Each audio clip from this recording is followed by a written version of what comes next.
Hello students. अपने last lecture के अंदर बोले थे कि नेक्स्ट लेक्चर में एवरेज मॉलिक्यूलर मास के बारे में बताया जाएगा, क्योंकि डेंसिटी का जब हम फॉर्मूला बता रहे थे तो हमने बताया था डेंसिटी बराबर होता है PM/RT। और अगर आपके पास अगर एक गैसियस मिक्सचर है तो उस केस में हम लोग डेंसिटी ऑफ गैसियस मिक्सचर को D बराबर जो भी है PM एवरेज बाई RT की फॉर्म में रिप्रेजेंट करते हैं। तो अब अपने को एक्चुअली यही समझना है कि M एवरेज है क्या, एवरेज मोलर मास है क्या, एवरेज मॉलिक्यूलर मास है क्या। ठीक है, तो एवरेज मोलर मास क्या है इसको हम लोग देखेंगे। आप लोग अपनी कॉपी में हेडिंग डालोगे M एवरेज। ठीक है, average molecular mass, average molecular mass क्या होता है ये इसको अपने करेंगे अभी।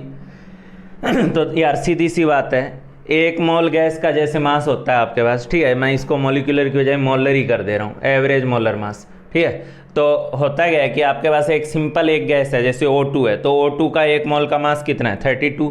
ठीक है, तो O2 का मोलर मास क्या कहलाएगा 32 ग्राम पर मोल।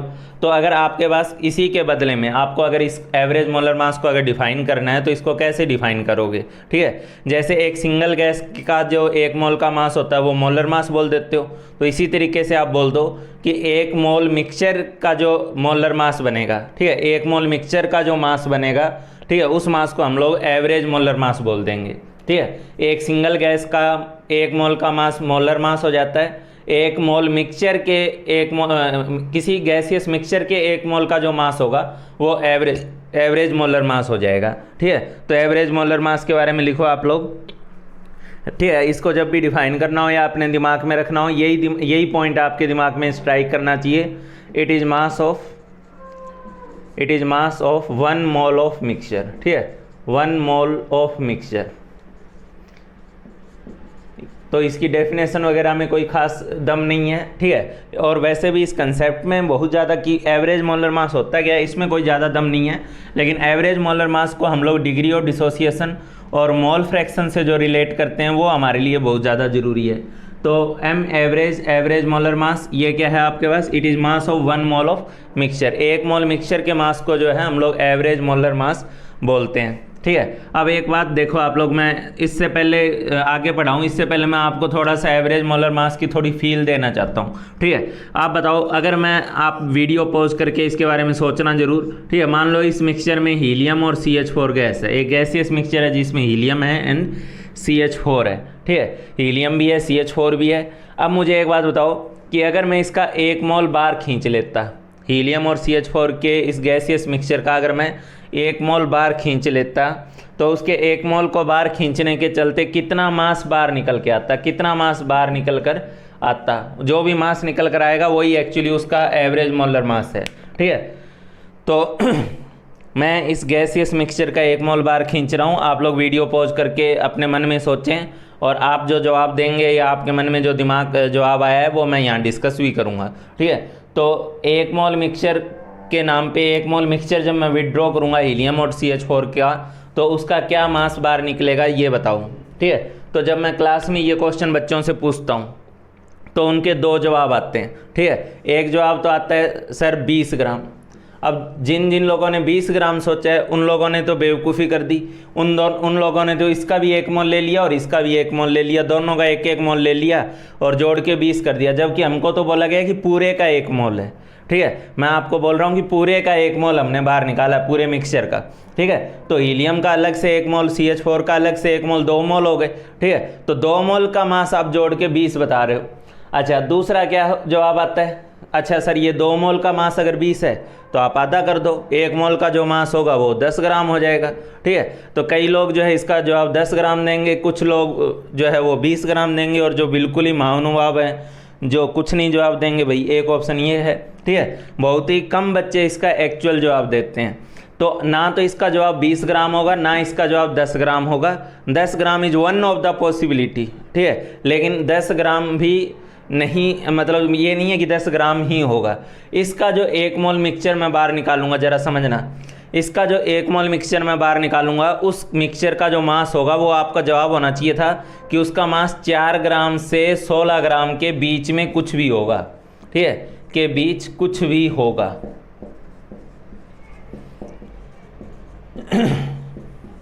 और 4 से 16 के बीच में क्यों होगा, किस बात पे डिपेंड करेगा? सीधी सी बात है, अगर इसमें 90% मीथेन है और 10% हीलियम है, तो आप जो 1 मोल बाहर निकालोगे, 1 मोल जो बाहर खींचोगे, उस 1 मोल में मीथेन का मास जो मीथेन की कंपोजिशन जो है वो ज़्यादा होगी, भारी वाली गैस ज़्यादा होगी, तो ऑब्वियस सी बात है इसका मास 16 की तरफ ज़्यादा होगा। ठीक है, अगर आप इसी का उल्टा कर दो, अगर ये 90% हीलियम होता और 10% CH4 होता, मतलब हीलियम अगर कंपोजिशन में ज़्यादा होती, तो आप अगर बाहर 1 मोल बाहर निकालते तो उस 1 मोल में हीलियम 90% बाहर आता, और अगर हीलियम 90% बाहर आता तो ऑब्वियसली बात है गैसियस मिक्सचर का जो मास है वो 4 ग्राम की तरफ ज़्यादा होता। ठीक है, तो डिपेंड करेगा ना कि उस 1 मोल में हीलियम कितना है, CH4 कितना है। ये थोड़ा ना कि हर एक हीलियम और CH4 के गैसियस मिक्सचर का जो एवरेज मोलर मास निकल कर आएगा वो हमेशा सेम होगा, सेम नहीं होगा। कई गधे 10 बता देते हैं, 10 बताने वालों ने तो अपनी तरफ से इसको बराबर बराबर मान लिया कि ये भी 50% है, ये भी 50% है, इसके 1 मोल में इसका 0.5 मोल है, इसका 0.5 मोल है, तब ये 10 ग्राम आ रहा है। उन्होंने अपने आप से एक कंपोजिशन एज्यूम कर ली, ठीक है, बराबर बराबर वाली, वरना इसका जो मास होगा वो आप विदाउट कंपोजिशन नहीं बता सकते कि इस 1 मोल का मास क्या होगा। वो 4 ग्राम से 16 ग्राम के बीच में कुछ भी हो सकता है। हाँ, ये बात श्योर है कि 16 ग्राम से ज़्यादा नहीं हो सकता और 4 ग्राम से कम नहीं हो सकता। क्यों?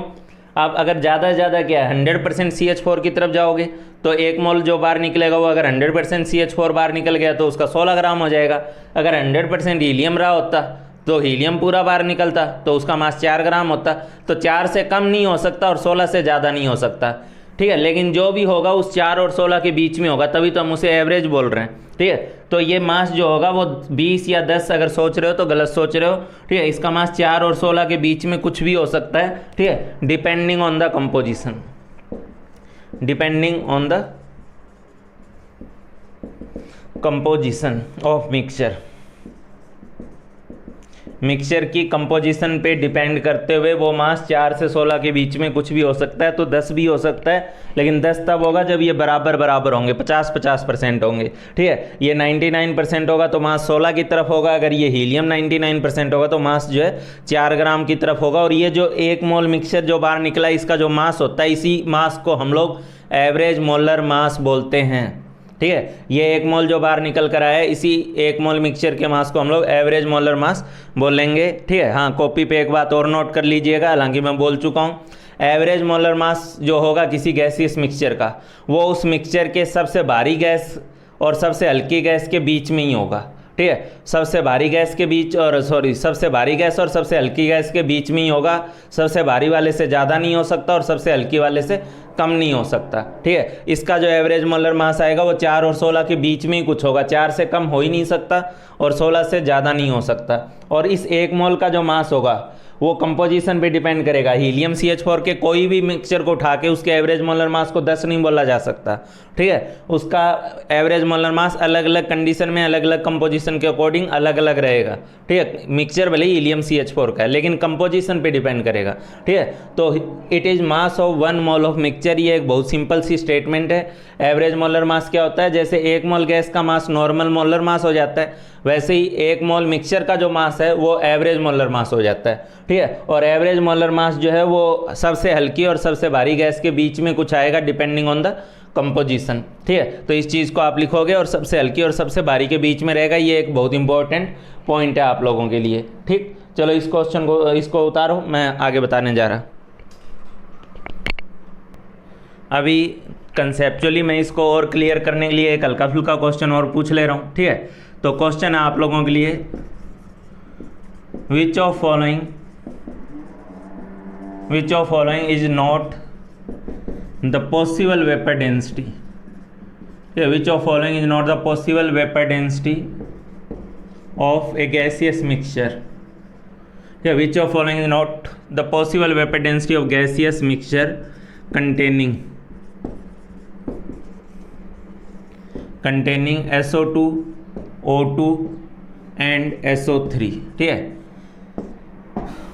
तो which of following is not the possible vapour density of gaseous mixture containing SO2, O2 and SO3।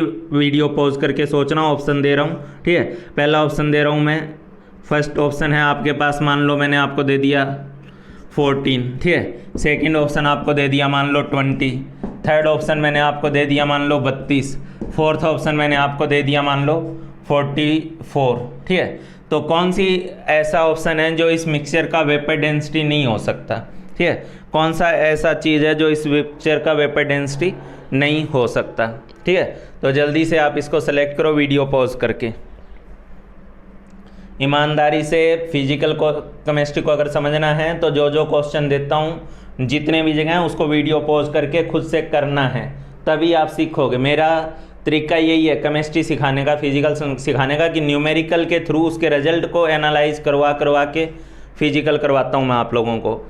तो आप लोग देखो यहाँ पे, अगर आप SO2 ले रहे हो, O2 ले रहे हो और एक तरफ SO3 ले रहे हो और आपने अगर इसकी वेपर डेंसिटी एनालाइज कर रहे हो, ठीक है, तो एक बात बताओ वेपर डेंसिटी क्या होती है। मैं आपको बता चुका हूँ vapour density molar mass by 2 होता है, और मिक्सचर के केस में जो वेपर डेंसिटी होती है, ठीक है, वो मैं आपको कल भी बोला था, ठीक है, मिक्सचर के केस में जो वेपर डेंसिटी होगी वो एवरेज मोलर मास बाई 2 होगा, ठीक है, या मिक्सचर की वेपर डेंसिटी का दुगना आपको एवरेज मोलर मास देगा, ठीक है, ये चीज़ मैं कल बोला था। तो एक बात बताओ, आपके पास O2 है, SO2 है, SO3 है, सबसे हल्का कौन है O2, सबसे भारी कौन है SO3, ठीक है। तो इस मिक्सचर का जो मास होगा एवरेज मोलर मास वो किससे किसके बीच में होगा। कंपोजिशन तो मैंने बताया ही नहीं था, तो आप सीधा सा बता सकते हो कि इसका एवरेज मोलर मास जो होगा वो 32 से कम नहीं हो सकता, ठीक है, और 80 से ज़्यादा नहीं हो सकता, 32 से 80 के बीच में होगा। जो सबसे हल्का है उसको उससे लेकर के जो सबसे भारी है उसके बीच में होगा। तो ऑब्वियसली बात है इस मिक्सचर की जो वेपर डेंसिटी होगी वो किससे किसके बीच में होगी। 16 का हाफ करो, 32 का हाफ करो 16, ठीक है, और 80 का हाफ करो 40, ठीक है। तो इसका जो वेपर डेंसिटी है, जो पॉसिबल वेपर डेंसिटी है वो 16 से 40 के बीच में ही मिलेगा आप लोगों को, 16 से कम नहीं मिलेगा, 40 से ज़्यादा नहीं मिलेगा। तो इसलिए जो आपका आंसर बनेगा इस केस में कि कौन सी वेपर डेंसिटी इस मिक्सचर के लिए पॉसिबल नहीं है, तो इसका एक तो आंसर हो जाएगा 14 इसके लिए पॉसिबल नहीं है, और दूसरा इसके लिए 44, ठीक है, क्योंकि जो वेपर एवरेज मोलर मास है वो 32 से 80 के बीच में होगा, इसलिए वेपर डेंसिटी 16 से 40 के बीच में होगी। तो 20 पॉसिबल है, 30 पॉसिबल है, लेकिन 14 एंड 44 ये दोनों पॉसिबल नहीं है।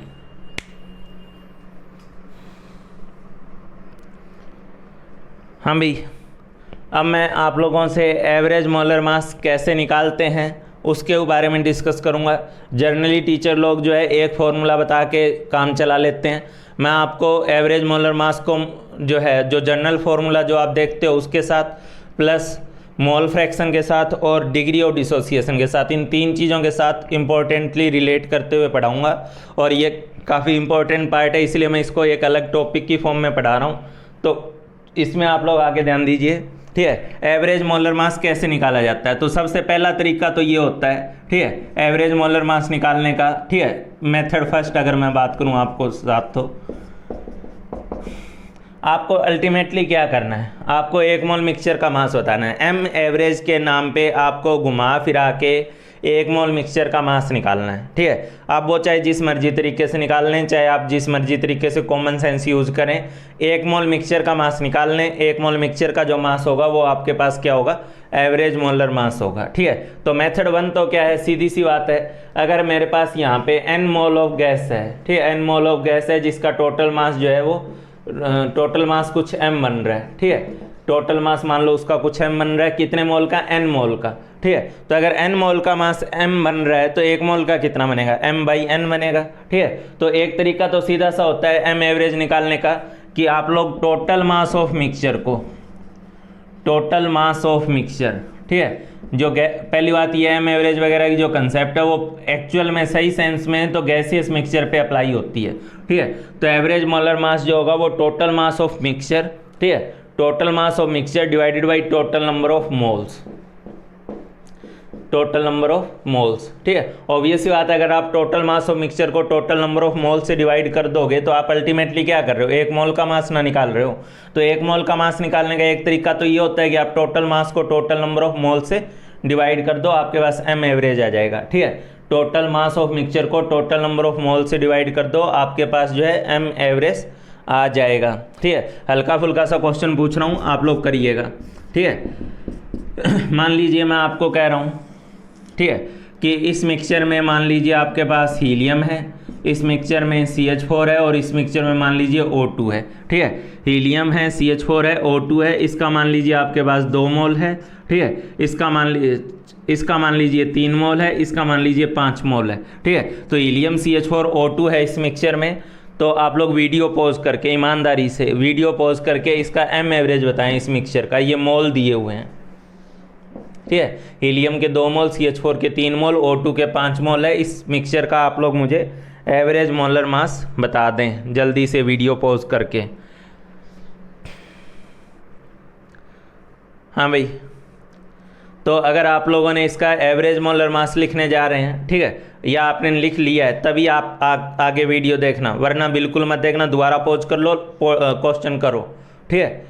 तो M एवरेज अब आप अगर लिखना जा रहे हैं, इसमें हीलियम है, CH4 है, O2 है, ठीक है। तो हीलियम का मास कितना होता है? 4 होता है। CH4 का कितना होता है? 16 होता है, ठीक है। ऑक्सीजन का कितना होता है? 32 होता है। तो हीलियम का 4, ऑक्सीजन का मीथेन का 16, O2 का 32, ठीक है। तो ये तो हमने लिख दिया क्या चीज़ यहाँ पे, total mass of mixture divided by क्या करना है, total number of moles.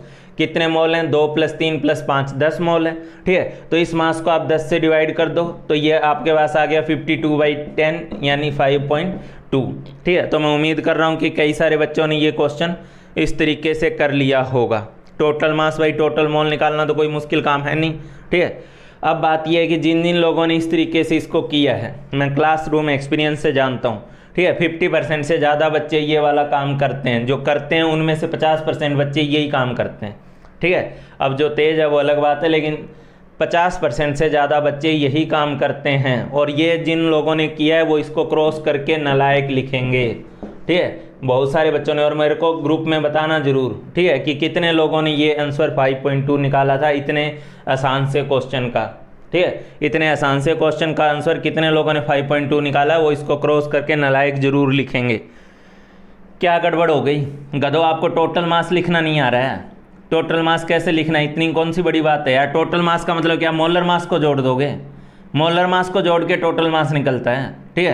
Helium का आप 2 मोल ले रहे हो, उस 2 मोल का कोई मतलब ही नहीं है क्या? 5 मोल, 3 मोल ले रहे हो, 5 मोल ले रहे हो। हीलियम का अगर मैं 0.2 मोल लेता, या इसका 4 मोल कर देता, इसका 2 मोल कर देता, इसका 4 कर देता, तो क्या मास, टोटल मास दोनों केस में सेम रहता?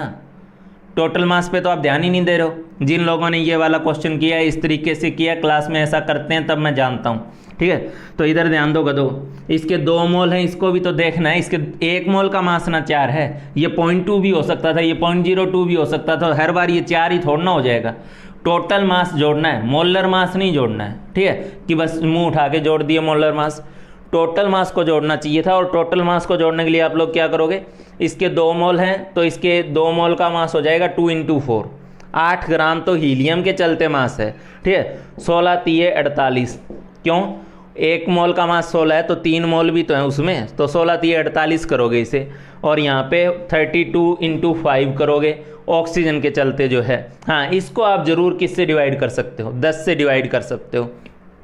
इसको ज़रूर आप 10 से डिवाइड कर देना, ठीक है। लेकिन टोटल मास लिखने में ये जो बेवकूफ़ी है, ये बच्चा करता है, जानता हूँ। और ग्रुप में आप कमेंट करके बताना कि कितने लोगों ने ऐसा किया था, ठीक है। चलो अब अपने बात करते हैं आगे की। तो ये 16 × 3 = 48 + 8 और 5 दूनी 10 और 15 और 1 16, 160 ये, ठीक है।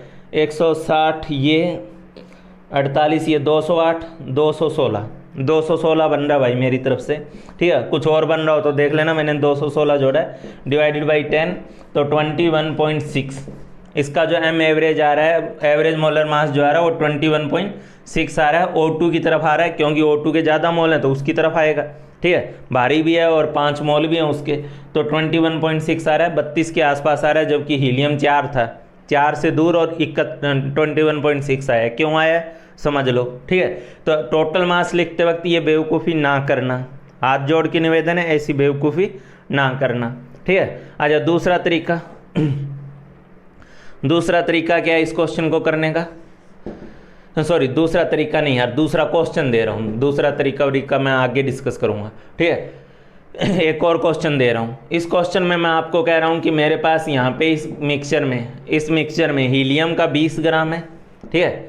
हीलियम का 20 ग्राम है और O2 का जो है आपके पास O2 का आपके पास मान लीजिए 96 ग्राम है, ठीक है, और CH4 का जो है आपके पास 32 ग्राम है, ठीक है। तो इस मिक्सचर का M एवरेज कितना होगा, एवरेज मोलर मास कितना होगा इस गैसियस मिक्सचर का? हीलियम का 20 ग्राम है और 96 ग्राम O2 है और CH4 जो है वो 32 ग्राम है। इस मिक्सचर का एवरेज मोलर मास कितना होगा? वीडियो पॉज करके जल्दी से कर लें। हाँ भाई, तो अगर वीडियो पॉज करके इस क्वेश्चन को आपने कर लिया है तो मैं अब आप लोगों के साथ डिस्कस कर रहा हूँ। M एवरेज जो होगा, ठीक है, वो कितना होगा? आपने मास तो जोड़ लिया, इस केस में मास ही दिया हुआ है, तो 20 + 96 + 32, ठीक है, तो 20 + 96 + 32 ये जोड़ के आपके पास टोटल मास ऑफ मिक्सचर आ गया। अब टोटल मास ऑफ मिक्सचर को आपको किससे डिवाइड करना है? टोटल मोल से, ठीक है। तो टोटल मास ऑफ मिक्सचर को अगर टोटल मोल से डिवाइड करना है तो करो। इसके 20 ग्राम का मतलब इसके मोल कितने हुए? 20/4। इसका मतलब इस हीलियम के 5 मोल रहे होंगे, 5 मोल रहेंगे तभी ना ये 20 ग्राम होगा, ठीक है। ऑक्सीजन के कितने मोल रहे होंगे? 96 को 32 से डिवाइड करो, यानी ऑक्सीजन के अकेले के 3 मोल थे, हीलियम के अकेले के 5 मोल थे, ठीक है। और इसको 32 को 16 से डिवाइड करो, इसके 2 मोल थे। ये जुड़ करके ये मैं अलग से लिख दे रहा हूँ, ये आपके पास 5 आ रहा है, ये आपके पास 3 आ रहा है, ये आपके पास 2 आ रहा है, तो ये ऐड अप होकर के आपके पास 10 आ रहा है, ठीक है। और ये 10 आ रहा है और ऊपर वाली वैल्यू आप जोड़ लो 8 और ये 12, ठीक है। तो 128 तो यहाँ पे हो गया आपके पास और 148 हो गया। तो 148 को अगर आप डिवाइड करते हो कितने से? 10 से, तो ये आपके पास आ गया कितना? 14.8 ग्राम, ठीक है। तो इसका एवरेज मोलर मास 14.8 ग्राम है और इस वाले पार्ट का जो एवरेज मोलर मास है वो 21.6 है। एवरेज मोलर मास का एक तरीका तो आपके पास सीधा सीधा होता है, टोटल मास ऑफ मिक्सचर को आप टोटल नंबर ऑफ मोल से डिवाइड कर दो। इस तरीके से आप 1 मोल मिक्सचर का मास निकाल देते हो और ये जो मास होगा यही एवरेज मोलर मास होगा नलायको। चलो आगे देखते हैं। नेक्स्ट आप अपनी कॉपी पे लिखेंगे, ठीक है। हल्का सा एक क्वेश्चन दे रहा हूँ।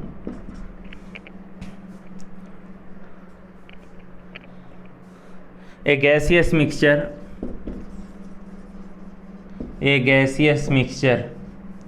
वेट्स 8 ग्राम, ठीक है। सॉरी, यहाँ पे एक छोटा सा करेक्शन करते हुए लिखना,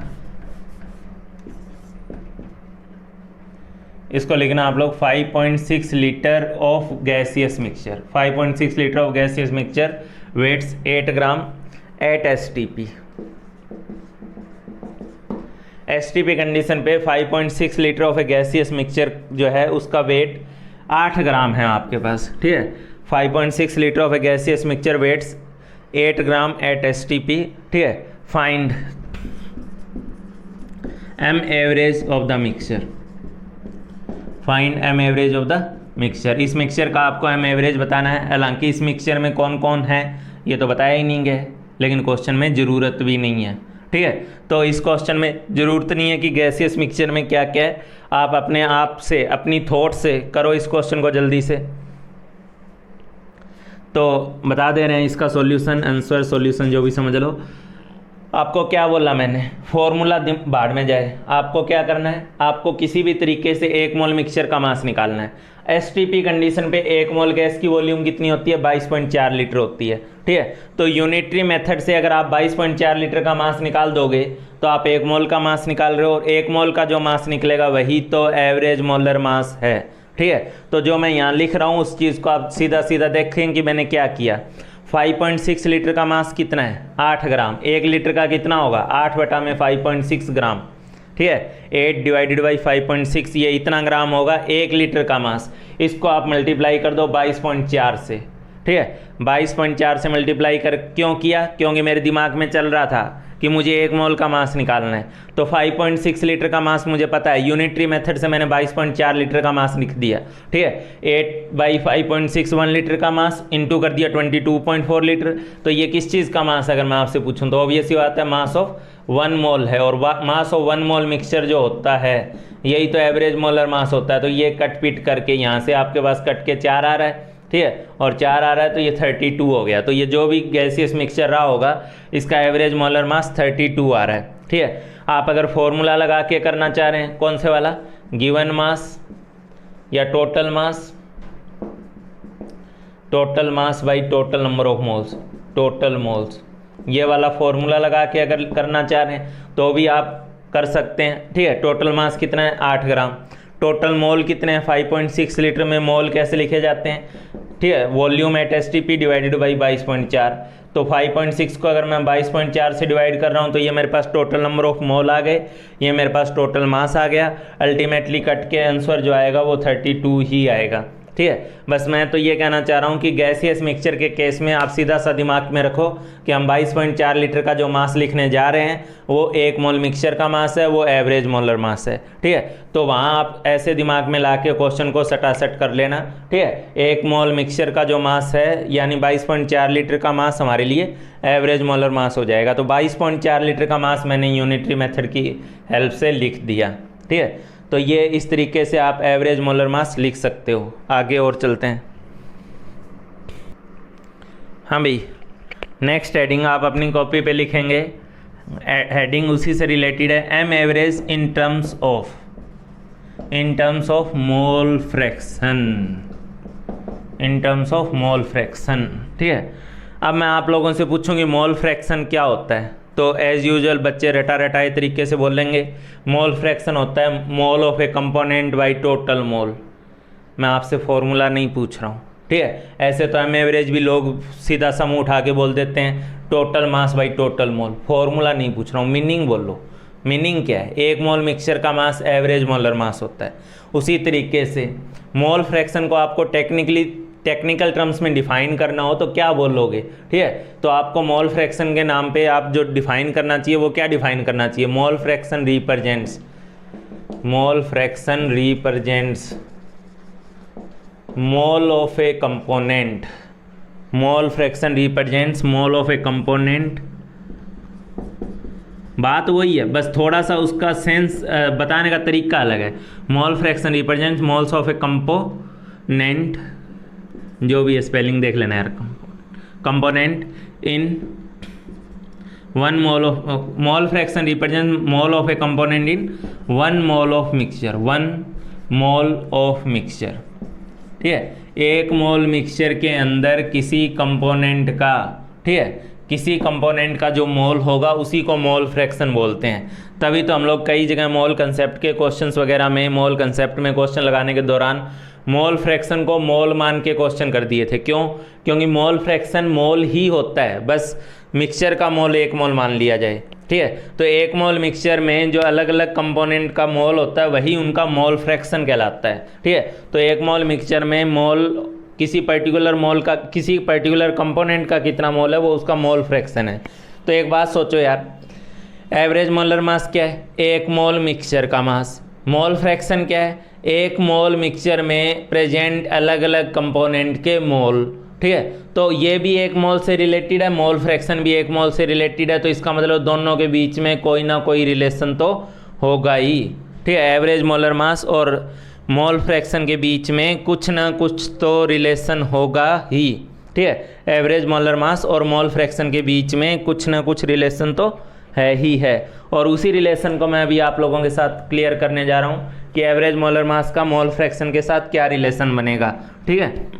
आप एक बात बताओ, मान लो मेरे पास यहाँ पे फिलहाल 4 गैस है, ए है, बी है, सी है, डी है, ठीक है। 4 गैसेस हैं, ठीक है। और इनका 1 मोल मिक्सचर मान रहा हूँ मैं। तो इस 1 मोल मिक्सचर में इसका मोल फ्रैक्शन x से मान ले रहा हूँ, तो x से मेरे लिए मोल हो गया। इसमें a का मोल XA है, इसका मोल XB है, इसका मोल XC है और इसका मोल जो है XD है। एक बात बताओ, ये मोल फ्रैक्शन फिलहाल यहाँ पे क्या रिप्रेजेंट कर रहे हैं, मोल को, ठीक है। A का मोल XA, B का मोल XB, C का मोल XC, D का मोल XD, क्योंकि मैं ऑलरेडी 1 मोल मान रहा हूँ, ठीक है। अब एक बात बताओ, 1 मोल मिक्सचर का जो मास होता है वही ना एवरेज मोलर मास होता है। तो आप इन XA, XB, XC, XD की हेल्प से इनके अलग अलग मोल पता होने के चलते आप टोटल ऐड करके 1 मोल मिक्सचर का मास नहीं लिख सकते क्या, ठीक है। मुझे बताओ XA मोल का मास, A के XA मोल का मास कितना होगा, A के XA मोल का मास होगा XA × MA, ठीक है। एक्स ए मोल है यहाँ पे, और एक्स ए मोल का मास हो जाएगा एक्स ए इंटू एम में मास हो जाएगा उसका, ठीक है। बी के चलते मास कितना होगा, X B into M B, B का मोल्स इंटू बी का मोलर मास, इधर क्या X C into M C, ठीक है, सी का मोल इंटू सी का molar mass, plus X D into M D. इसी तरीके से 4 5 6 7 जो भी गैस होती, जितनी भी होती, तो आप उनके मोल फ्रैक्शन को उनके मोलर मास से मल्टीप्लाई कर करके अगर ऐड कर रहे हो, तो ऐड करते करते आपके पास फाइनली कितने मोल का मास निकलेगा, फाइनली आपके पास जो मास निकलेगा वो 1 मोल का मास होगा, ठीक है। और इसी मास को तो हम लोग क्या बोल रहे हैं, एवरेज मोलर मास, ठीक है। तो इस तरीके से अगर मुझे मोल फ्रैक्शन पता है तो मोल फ्रैक्शन को उनके करस्पॉन्डिंग मोलर मास से मल्टीप्लाई करके ऐड अप करके सम करके मेरे पास 1 मोल मिक्सचर का मास आ जाएगा, और 1 मोल मिक्सचर का जो मास होता है वही एम एवरेज होता है, वही एवरेज मोलर मास कहलाता है, ठीक है। तो इस तरीके से आप अलग अलग गैस के मोल फ्रैक्शन अगर आपको पता है, किसी गैसियस मिक्सचर का मोल फ्रैक्शन आपको पता है, तो मोल फ्रैक्शन को उनके करस्पॉन्डिंग मोलर मास से मल्टीप्लाई करके ऐड करके आप एवरेज मोलर मास बता सकते हैं, ठीक है। तो ये एवरेज मोलर मास हो जाएगा, ठीक है। अच्छा ये बताओ ये क्या है, एक्स से इंटू एम में क्या है, कई बार आपसे पूछा जाता है कि ए का मास परसेंटेज बताओ मिक्सचर में, ठीक है। तो ए का मास परसेंटेज बड़े आराम से इस टाइप की चीज़ों को कर पाओगे। एक्स से इंटू एम में क्या है, ये मास ऑफ ए है, किस में, 1 मोल ऑफ मिक्सचर में, कितने ग्राम में। तो भाई आप जब यहाँ इसको जोड़ोगे तो एम एवरेज के नाम पे कुछ 10 20 40 50 60 70 कुछ आएगा ना, तो आप कह सकते हो कि M average gram of mixture में, ठीक है। एक्स ए इंटू एम में क्या है, मास ऑफ ए का जो मास है particularly mass of A in 1 mole of mixture, ठीक है। 1 मोल मिक्सचर में जो ए का मास है that is in M average gram of mixture, उस 1 मोल का कुछ तो मास होगा, उसी 1 मोल के मास को हम एम एवरेज बोलते हैं, that is in M average gram of mixture, ठीक है। तो यहाँ पे जो एक्स ए एम ए है या एक्स बी एम बी है, ये क्या है, ये 1 मोल मिक्सचर में पर्टिकुलरली ए का कितना मास है, या कह दो एम एवरेज ग्राम में ए का कितना मास है, ठीक है। कल को मुझे अगर मास परसेंटेज ऑफ ए लिखनी पड़े, ठीक है, मास परसेंटेज ऑफ ए, तो ये सीधा सा तरीका है, मास परसेंटेज ऑफ ए क्या हो जाएगा, मास ऑफ ए जो कि कितने के बराबर है, एक्स ए इंटू एम में, ये एक्स ए इंटू एम में मास कितने ग्राम मास में है, एम एवरेज, ये एम एवरेज अगर 60 ग्राम है तो आप कह सकते हो कि ये मास इसके 60 ग्राम मिक्सचर में प्रेजेंट है। एम एवरेज अगर 40 ग्राम है तो आप बोलोगे एक्स ए इंटू एम में जो मास है वो 40 ग्राम मिक्सचर में है, ठीक है। तो मास परसेंटेज क्या हो जाएगी, एक्स ए एम में अपॉन में एम एवरेज इंटू आप कर देना 100 से, क्योंकि आपसे कई जगह जो है मास परसेंटेज निकालने के क्वेश्चन वगैरह पूछे जाएंगे, ठीक है। तो आप मोल फ्रैक्शन के साथ एवरेज मोलर मास को कैसे रिलेट करोगे, आप जो भी गैस जो भी कंपोनेंट उसमें हैं उनके मोल फ्रैक्शन को उनके करस्पॉन्डिंग मोलर मास से मल्टीप्लाई करके ऐडअप कर दोगे, ऐडअप होके जो वैल्यू आएगी वो 1 मोल मिक्सचर का मास होगा, और उस मास को ही हम लोग एम एवरेज बोल रहे हैं, यानी एम एवरेज बराबर एक्स ए एम में plus X B M B plus X C M C plus X D M D. इस तरीके से आप अलग अलग गैसियस मोल फ्रैक्शन के बेसिस पे एम एवरेज लिख सकते हैं, ठीक है। अब अपने बात करते हैं एक और चीज़ का, बाइनरी मिक्सचर का, ठीक है। अगर मैं कहूँ कि मेरे पास बाइनरी गैसियस मिक्सचर है, ठीक है, for a binary gaseous mixture, तो बाइनरी गैसियस मिक्सचर क्या होता है ज़रा सुनो। For binary gaseous mixture,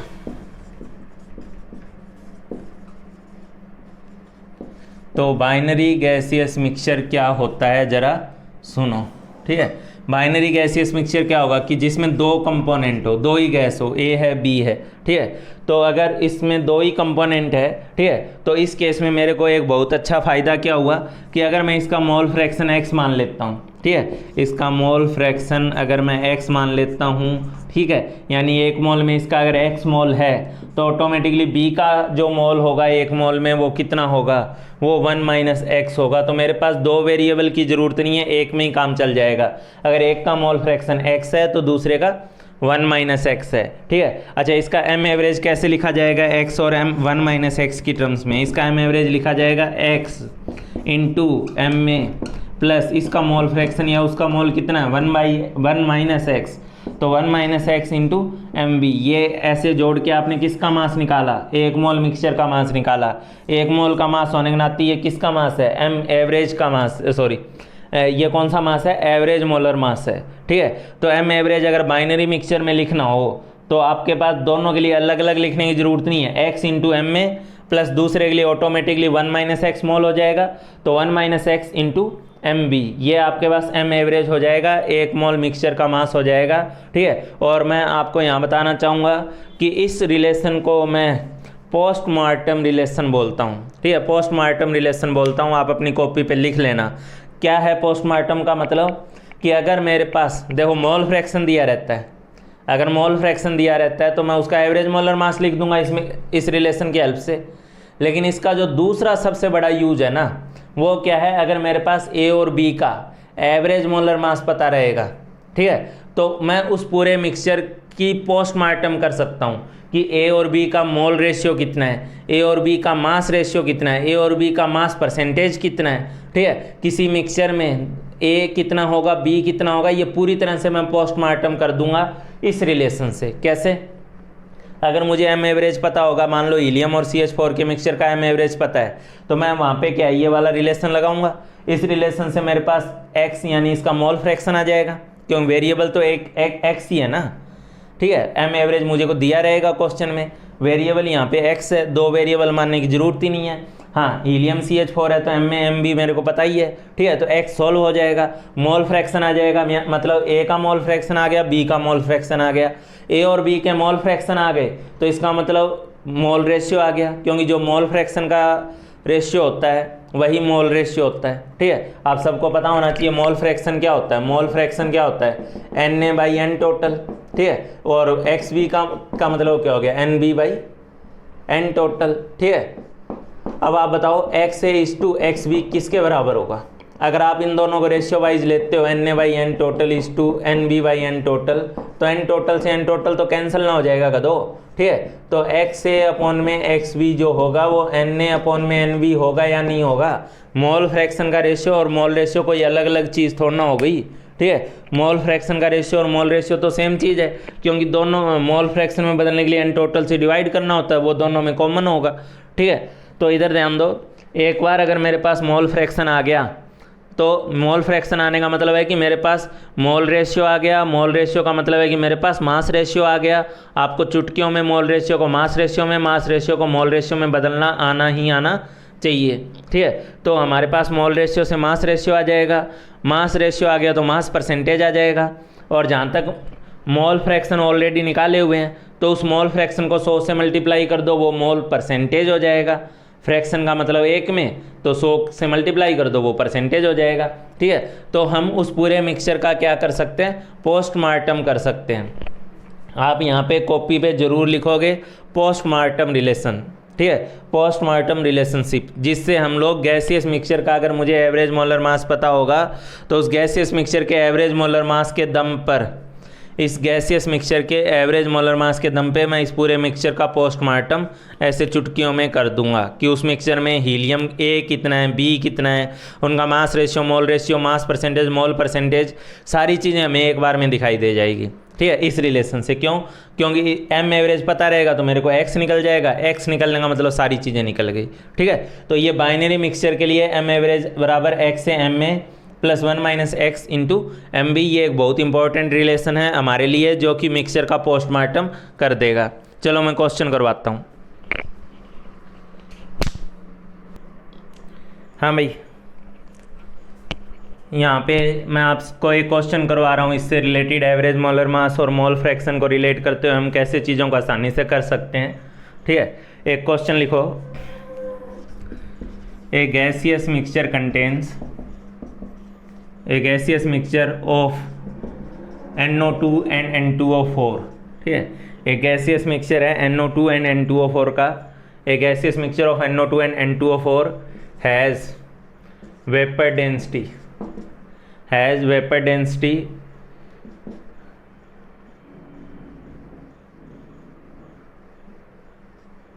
34.5। ठीक है, a gaseous mixture of NO2 and N2O4 has vapor density 34.5। find mass percentage of NO2 in the mixture. ठीक है, इस मिक्सचर में आप लोग NO2 का जो मास परसेंटेज है वो निकाल के दिखाओ। ठीक है, तो इस क्वेश्चन को मैं 2 अप्रोच से करूँगा और उन 2 अप्रोच में क्या डिफरेंस है और किस अप्रोच में क्या फ़ायदा है वो आप लोगों को देखना चाहिए।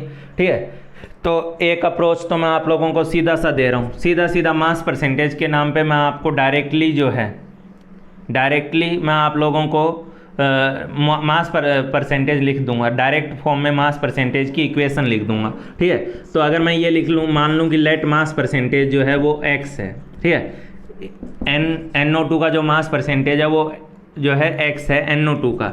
ठीक है, तो ऑटोमेटिकली N2O4 का मास परसेंटेज कितना हो जाएगा, 100 - x। ठीक है, तो एक बात मैंने आपको क्या बताई थी, कि एक तो तरीका होता है एम एवरेज लिखने का। अच्छा, वेपर डेंसिटी कितनी दी हुई है, 34.5। तो अगर वेपर डेंसिटी 34.5 दी हुई है तो एम एवरेज कितना हो जाएगा, ऑब्वियसली बात है 34.5 × 2 यानी कितना हो गया, 69 हो गया। ठीक है, तो अगर मैं NO2 का मास परसेंटेज x ले रहा हूँ, ये फर्स्ट तरीका है करने का। केस मैं अलग अलग मेथड से करूँगा। ठीक है, ये मेथड 1 है जिसमें NO2 का मास परसेंटेज x मान लिया, तो N2O4 का 100 - x मान लिया। तो एम एवरेज क्या होता है, टोटल मास बाई टोटल मोल होता है ना। ठीक है, तो एक तरीका तो वो अप्लाई कर सकते थे। तो टोटल मास कितना है, आप इसका टोटल मास 100 ग्राम लिए हो तभी तो इसको x मानने हो और इसको 100 - x मानने हो। तो 100 ग्राम अगर मैं टोटल मास ले लूँ तो इसका मास x है, इसका मास 100 - x है, तो टोटल मास तो 100 है। NO2 का मास कितना है, मोल कितना है, ऑब्वियसली बात है इस मास को आपको टोटल मोल से डिवाइड करना है। ठीक है, तो अगर x इसका मास है तो इस x मास का मोल कितना हो गया, इसको 46 से, इसका मोलर मास 46 आ रहा है। ठीक है, नाइट्रोजन का वही 14 और ये 16 दूनी 32। ठीक है, तो 32 और 14 ये 46 हो गया। तो x/46 प्लस 100 - x अपॉन में 92, ये उसका दुगना है, डायरेक्टली देख लो। ठीक है, तो ये 92 इसका मोलर मास है। ठीक है, तो ये तो मैंने वो वाला फॉर्मूला लगा दिया जो कि क्वेश्चन में कितना दिया हुआ है, 69।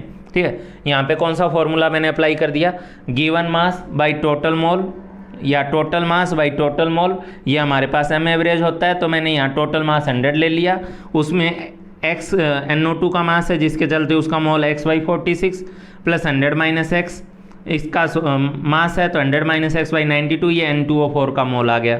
ये एवरेज मोलर मास देगा जो कि क्वेश्चन में 69 दिया हुआ है। ठीक है, अच्छा एक चीज़ और, इसी में मैं एक और मेथड की बात करता हूँ। मैंने आपको एक बात बताई है ना, ठीक है, एक रामबाण होता है अपने पास जहाँ पे हम मोल को मोल के साथ इक्वेट करते हैं। ठीक है, तो मोल को मोल के साथ इक्वेट करके हम लोग रामबाण वाले तरीके से भी इसको सॉल्व कर सकते हैं। ठीक है, मोल को मोल के साथ कैसे इक्वेट करें भाई, आप बताओ। NO2 का मोल प्लस N2O4 का मोल किसके बराबर होगा, टोटल मोल के बराबर होगा ना। ठीक है, NO2 का मोल प्लस N2O4 का mole, mole of NO2 plus mole of N2O4 is equal to क्या होगा, मोल ऑफ टोटल मोल के बराबर। ठीक है, तो एक बात बताओ, अगर मैं इसका 100 ग्राम ले रहा हूँ और 100 ग्राम में वही x ग्राम NO2 को ले रहा हूँ और 100 - x ग्राम जो है वो N2O4 को ले रहा हूँ, तो बताओ NO2 का मोल कैसे लिखूंगा मैं। NO2 का मोल मैं लिखूंगा x अपॉन में 46। ठीक है, प्लस N2O4 का मोल कैसे लिखूंगा मैं लिखूंगा 100 - x/92। तो NO2 का मोल प्लस N2O4 का मोल किसके बराबर होना चाहिए, टोटल मोल के बराबर। ठीक है, हालांकि मैं आगे के क्वेश्चन में ये कोई अप्रोच नहीं फॉलो करूंगा, ना ये वाली मोल फ्रैक्शन वाली अप्रोच मैं ज़्यादा फॉलो करता हूं, लेकिन मैं आप लोगों के लिए बता रहा हूं कि इस क्वेश्चन को किस किस तरीके से हम सोच सकते थे। सोचने की बात, आप कहाँ से दिमाग में क्या क्या ला सकते थे। ठीक है, तो एक तो आप वही है, ये दिमाग में डायरेक्ट ला सकते थे कि गिवन मास को टोटल मोल से या टोटल मास को टोटल मोल से डिवाइड करो, एम एवरेज दिया हुआ उसके बराबर रख दो। दूसरा, इस तरीके में जाने की बजाय आप डायरेक्टली सोच लो कि NO2 के मोल प्लस N2O4 के मोल बराबर टोटल मोल। टोटल मोल कैसे लिखूंगा, तो टोटल मास कितना है 100 ग्राम, एवरेज मोलर मास कितना है, एवरेज मोलर मास क्या होता है, एक मोल मिक्सचर का मास, यानी 69 ग्राम रिप्रेजेंट 1 मोल। तो 100 ग्राम कितने मोल को रिप्रेजेंट करेगा, वो किसी पर्टिकुलर कंपोनेंट के मोल नहीं है, वो टोटल मोल है। ठीक है, एक बात आप जान लो, जो काम मोलर मास का होता है वही काम मिक्सचर के लिए एवरेज मोलर मास का होता है। जैसे आप किसी चीज़ को मोल में बदलते हैं तो गिवन मास वही मोलर मास करते हैं ना। ठीक है, गिवन मास वही मोलर मास करते हैं। तो उसी तरीके से मिक्सचर के केस में अगर आपको मिक्सचर का ओवरऑल मोल निकालना है तो वही given mass by average molar mass. तो गिवन मास को अगर आप लोग एवरेज मोलर मास से डिवाइड कर दोगे तो वो आपके पास टोटल नंबर ऑफ मोल देगा मिक्सचर में, टोटल नंबर ऑफ मोल। ठीक है, तो जो काम नॉर्मल मोलर मास का होता है, जो फॉर्मूला वगैरह नॉर्मल मोलर मास पे अप्लाई होता है, वही सारा का सारा एवरेज मोलर मास पे अप्लाई होगा। ठीक है, 69 ग्राम रिप्रेजेंट 1 मोल, तो 100 ग्राम कितने को रिप्रेजेंट करेगा? ऑब्वियसली बात है 100/69। ठीक है, तो ये मैंने टोटल मोल लिख दिए, ये मैंने N2O4 के अलग से लिख दिए, ये NO2 के अलग से लिख दिए। ठीक है, तो यहाँ मैंने वेरिएबल टर्म में उसके मोल लिख दिए और वो डायरेक्टली टोटल मोल के बराबर कर दिए, 100/69 के बराबर कर दिए। ठीक है, ये और ये दोनों सेम इक्वेशन पे चले गए, इसमें और इसमें आप दोनों में सेम इक्वेशन में चले गए। बस वहाँ है कि उसके बाद आपको एक स्टेप और आगे जाना पड़ेगा, तब आप इस इक्वेशन पे आओगे।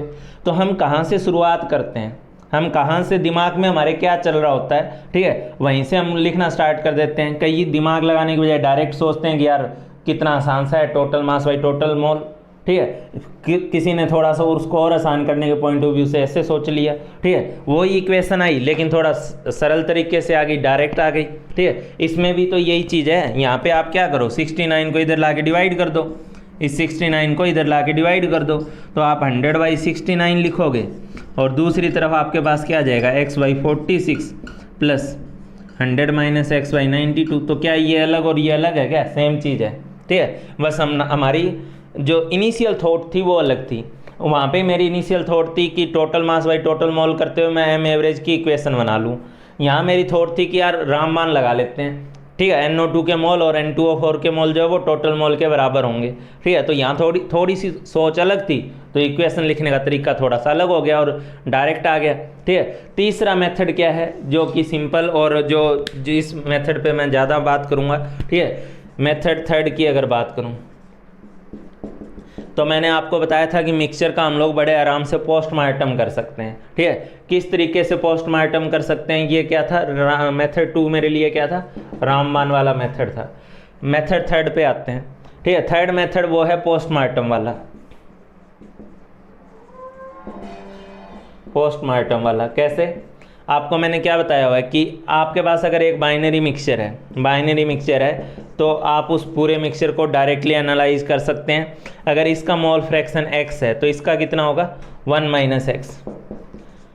एक का मोल, यहाँ मोल फ्रैक्शन है, वहाँ x जो था वो मास था, यहाँ x जो है वो मोल फ्रैक्शन है। ठीक है, ये फ़र्क है। ठीक है, तो इसका मोल फ्रैक्शन x, तो इसका 1 - x। ये मैं आप लोगों को समझा रहा हूँ तब ये लिख रहा हूँ, वरना मैं तो डायरेक्टली लिखा होता 46 × x, क्योंकि मुझे तो पोस्टमार्टम रिलेशन पता ही है। 46 × x प्लस 92 × 1 - x कितने के बराबर कर देते, इसको आप लोग कर दिए होते 69 के बराबर। ये हो गया ना, ये दोनों का मोल फ्रैक्शन को उनके मोलर मास से मल्टीप्लाई करके जोड़ दिया, एवरेज मोलर मास आ गया, 1 मोल मिक्सचर का मास आ गया और ये मास हमें दिया हुआ है 69। तो 46 × x प्लस 92 × 1 - x आ रहा है आपके पास 69। अभी आप लोग यहाँ से देख लो, 46 - 96 और ये कुछ हो गया 23 और ये हो गया 46।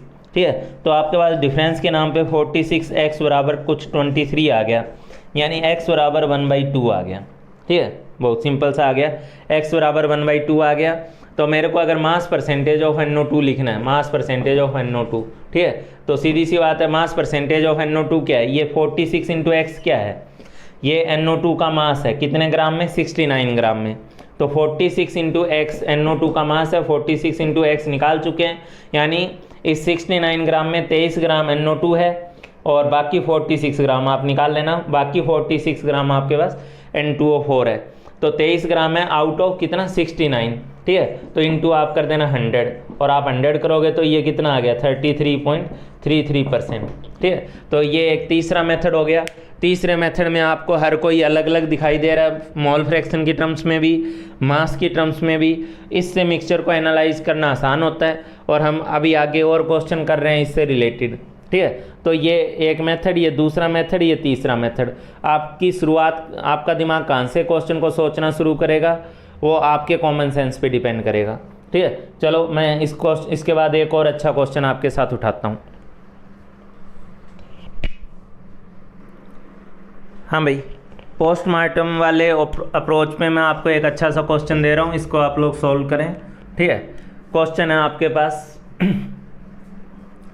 2.24 litre 2.24 litre of mixture of SO2 and SO3, mixture of SO2 and SO3। ठीक है, 2.24 litre of mixture of SO2 and SO3 weights 7 gram at STP। ठीक है, STP कंडीशन पे उसका जो वेट है वो 7 ग्राम है।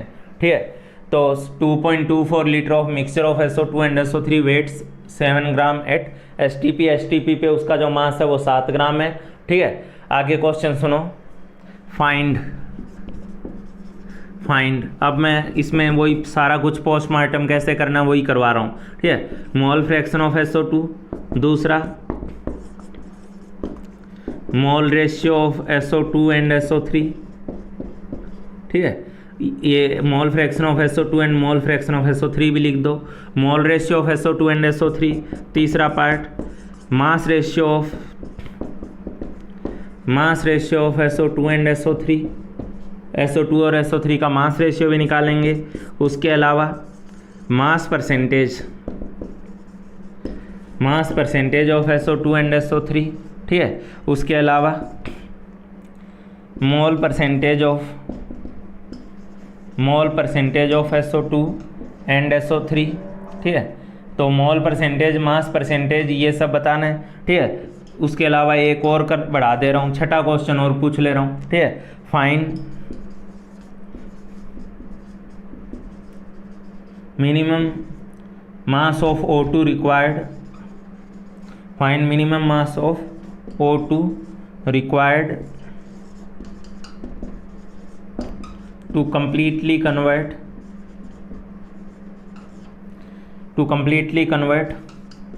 all SO2 in SO3 present in 35 gram of given mixture।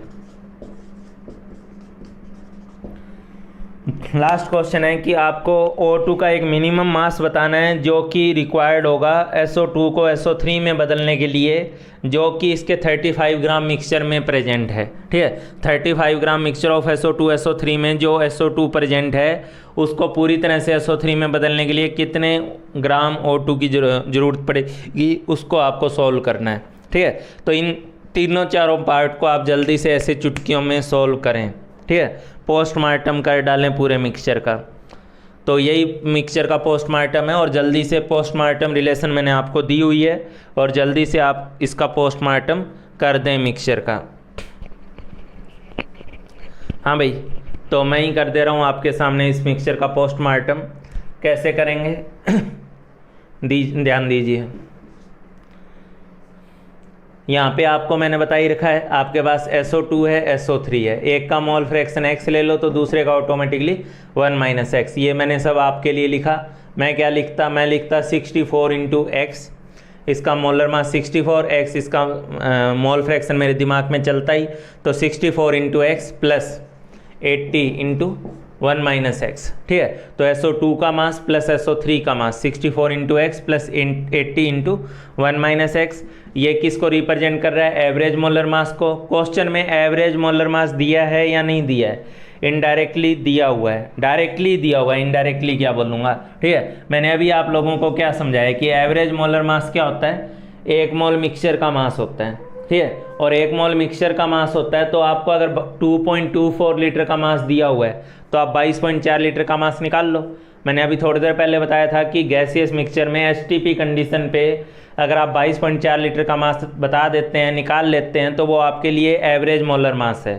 ठीक है, तो मैं क्या कर रहा हूँ, यूनिटरी मेथड से 7 ग्राम मास है कितने वॉल्यूम का, 2.24 लीटर का, तो 22.4 लीटर का मास कितना हो गया, 70 ग्राम।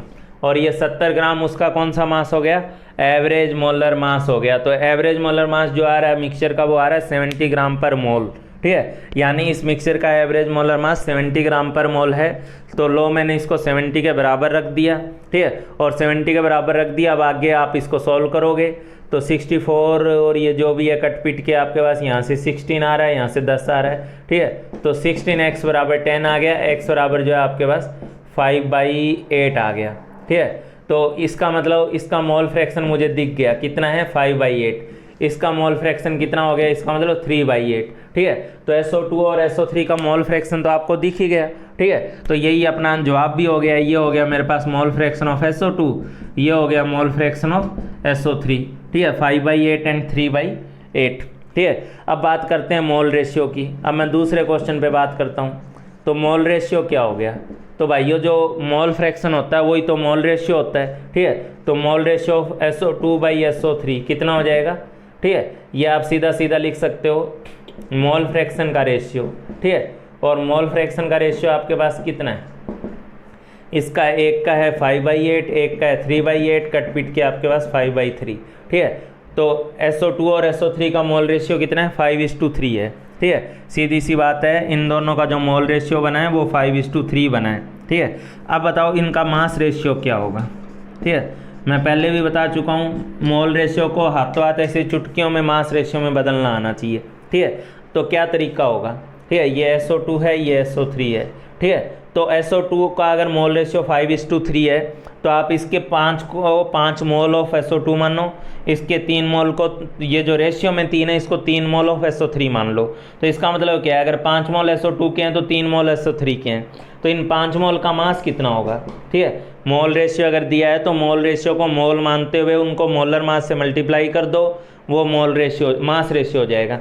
इसके 5 मोल का मास कितना होगा, 5 × 64। इसके 3 मोल का मास कितना होगा, 3 × 80, ठीक है।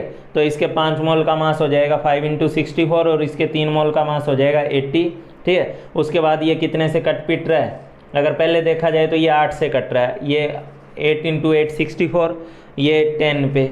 उसके बाद आप इसको 5, ये 2 पे और कट जाएगा, ठीक है। तो 2 पे कटेगा, हाँ, ये 8 40 हो रहा है, ये 30 हो रहा है, सीधी सी बात। ये 580, 5 × 8 ये 40:30 हो गया, या कह सकते हो 4:3 हो गया, ठीक है। तो इनका दोनों का जो मास रेशियो बन गया आपके पास वो कितना बन गया, 5:3 बन गया। अब चौथे केस में क्या बोला मैंने, चौथे केस में मास परसेंटेज बोल ली है। तो मास परसेंटेज आप सीधा सीधा हर किसी की लिख दोगे, ठीक है। मास परसेंटेज पहले लिख रहा हूँ मैं किसकी, SO2 की। तो आप देख लो ना, अगर मास रेशियो 4:3 है, मतलब अगर इसका 7 ग्राम लेंगे तो इसमें 4 ग्राम SO2 है और 3 ग्राम SO3 है, और टोटल 7 ग्राम। तो 7 ग्राम में इसका 4 ग्राम, इसका 3 ग्राम।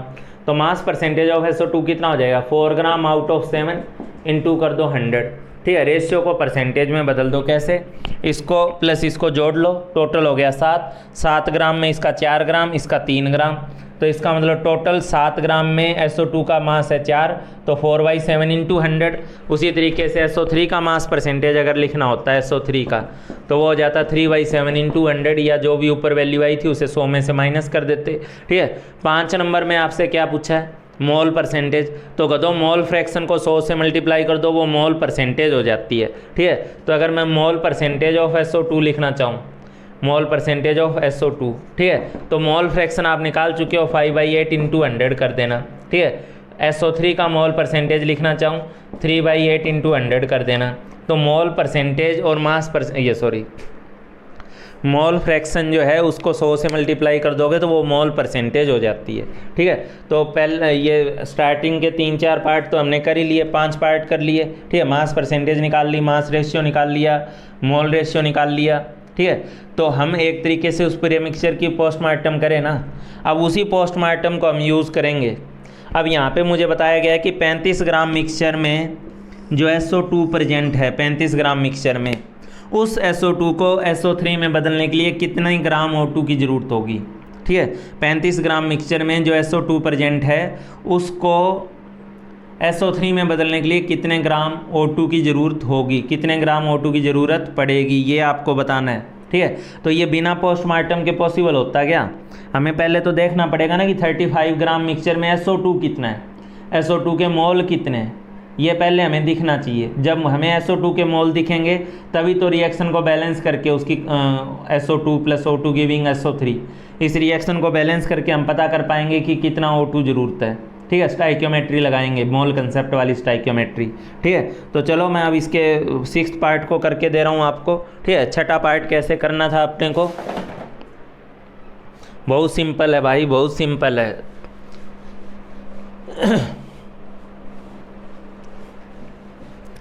ये 1-2 पार्ट तो हम लोग कर ही चुके हैं। अब अपने को जो लास्ट पार्ट था वो कर दे रहा हूँ। आप लोग कॉपी पे लिखे हुए होंगे कितना ग्राम O2 की ज़रूरत है 35 ग्राम मिक्सचर में प्रेजेंट SO2 को SO3 में बदलने के लिए।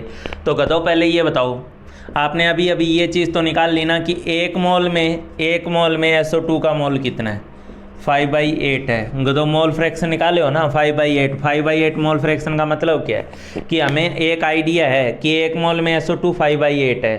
तो अगर मुझे एक मोल में 5/8 पता है तो इसके 2 मोल में, 10 मोल में, 100 मोल में, 0.2 मोल में, 0.10 मोल, 0.10 मोल में SO2 के कितने मोल होंगे वो ऐसे पता चल गए ना। एक मोल में जब मुझे पता है कि एक मोल में इसका 5/8 मोल है। ठीक है, अब बताओ 35 ग्राम मिक्सचर दिया है, तो पहले बताओ मिक्सचर का मोल कितना हुआ, 35 / 70। कहाँ से, 70 इसका एवरेज मोलर मास है।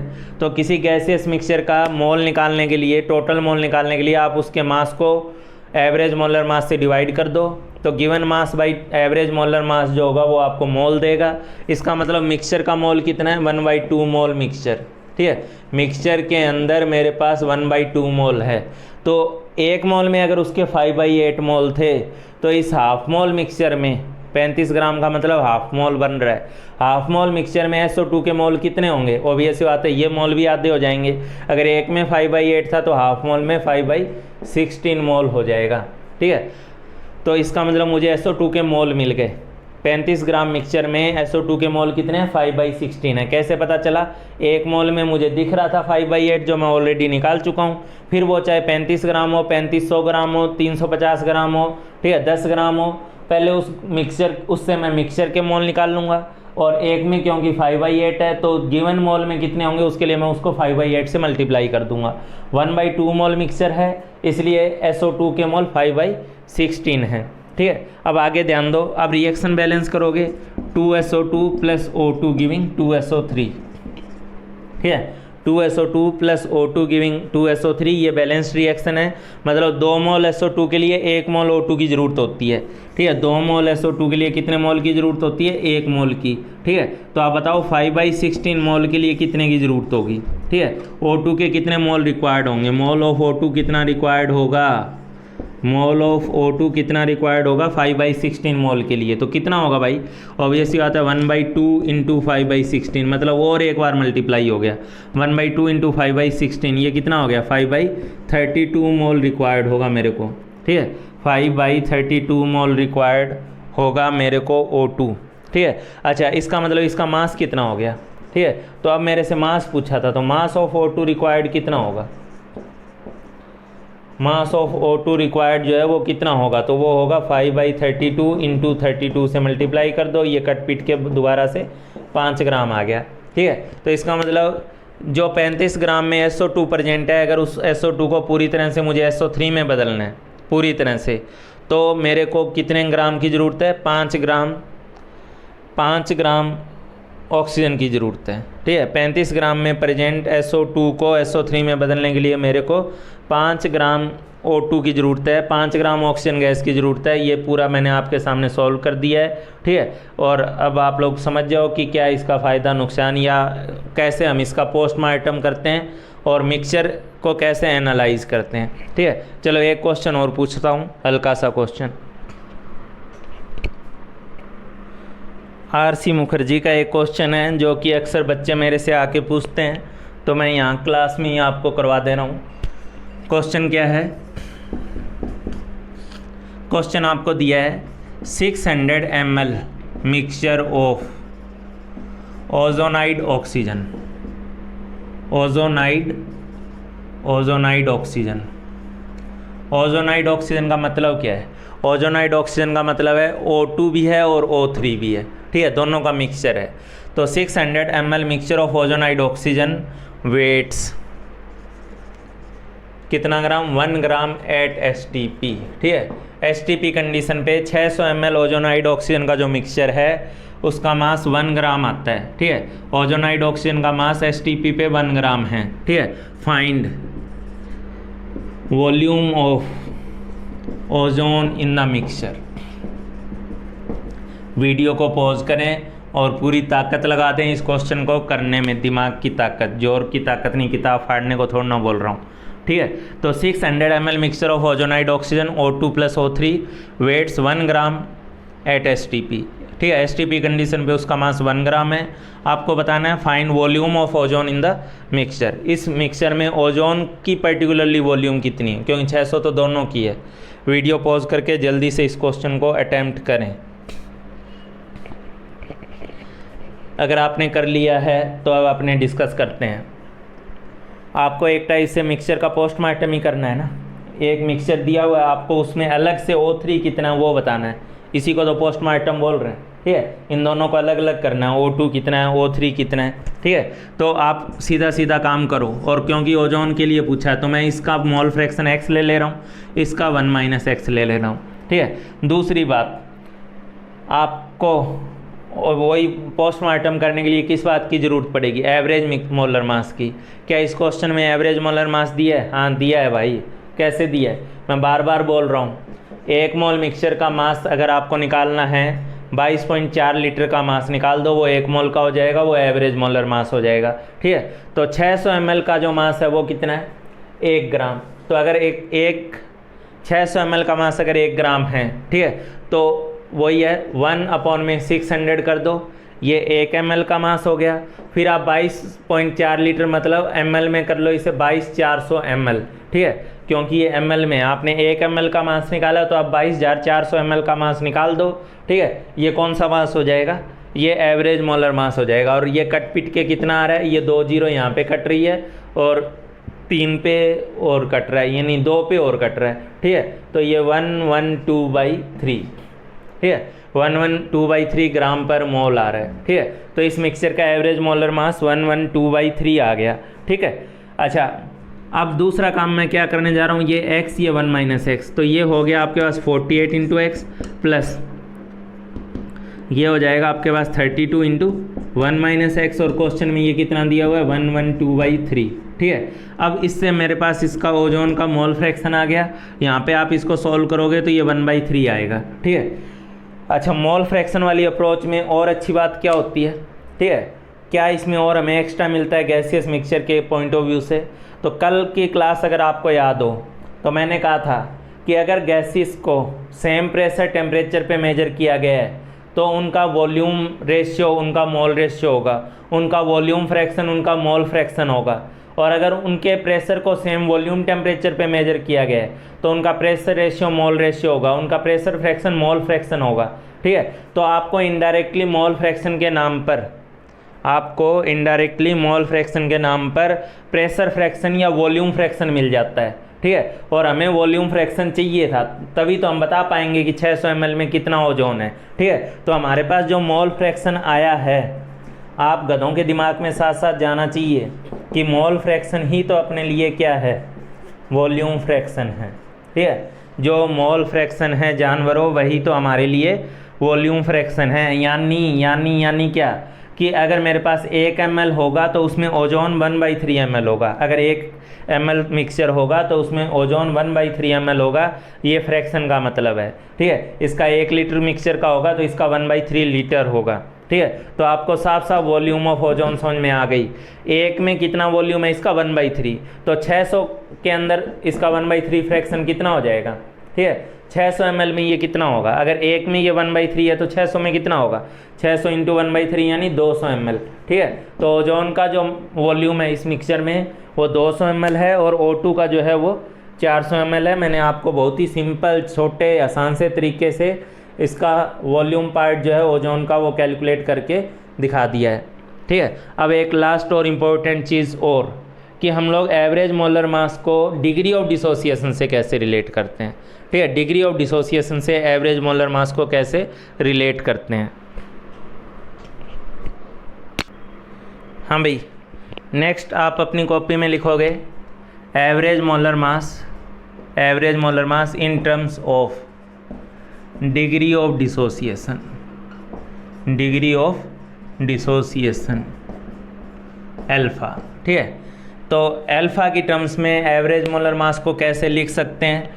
यहाँ मैं कोई आपको फॉर्मूला नहीं दूंगा, डायरेक्ट कोई क्लियर कट फॉर्मूला नहीं बनाने को, तो मैं टेम्परेरी फार्मूला बना के दे देता।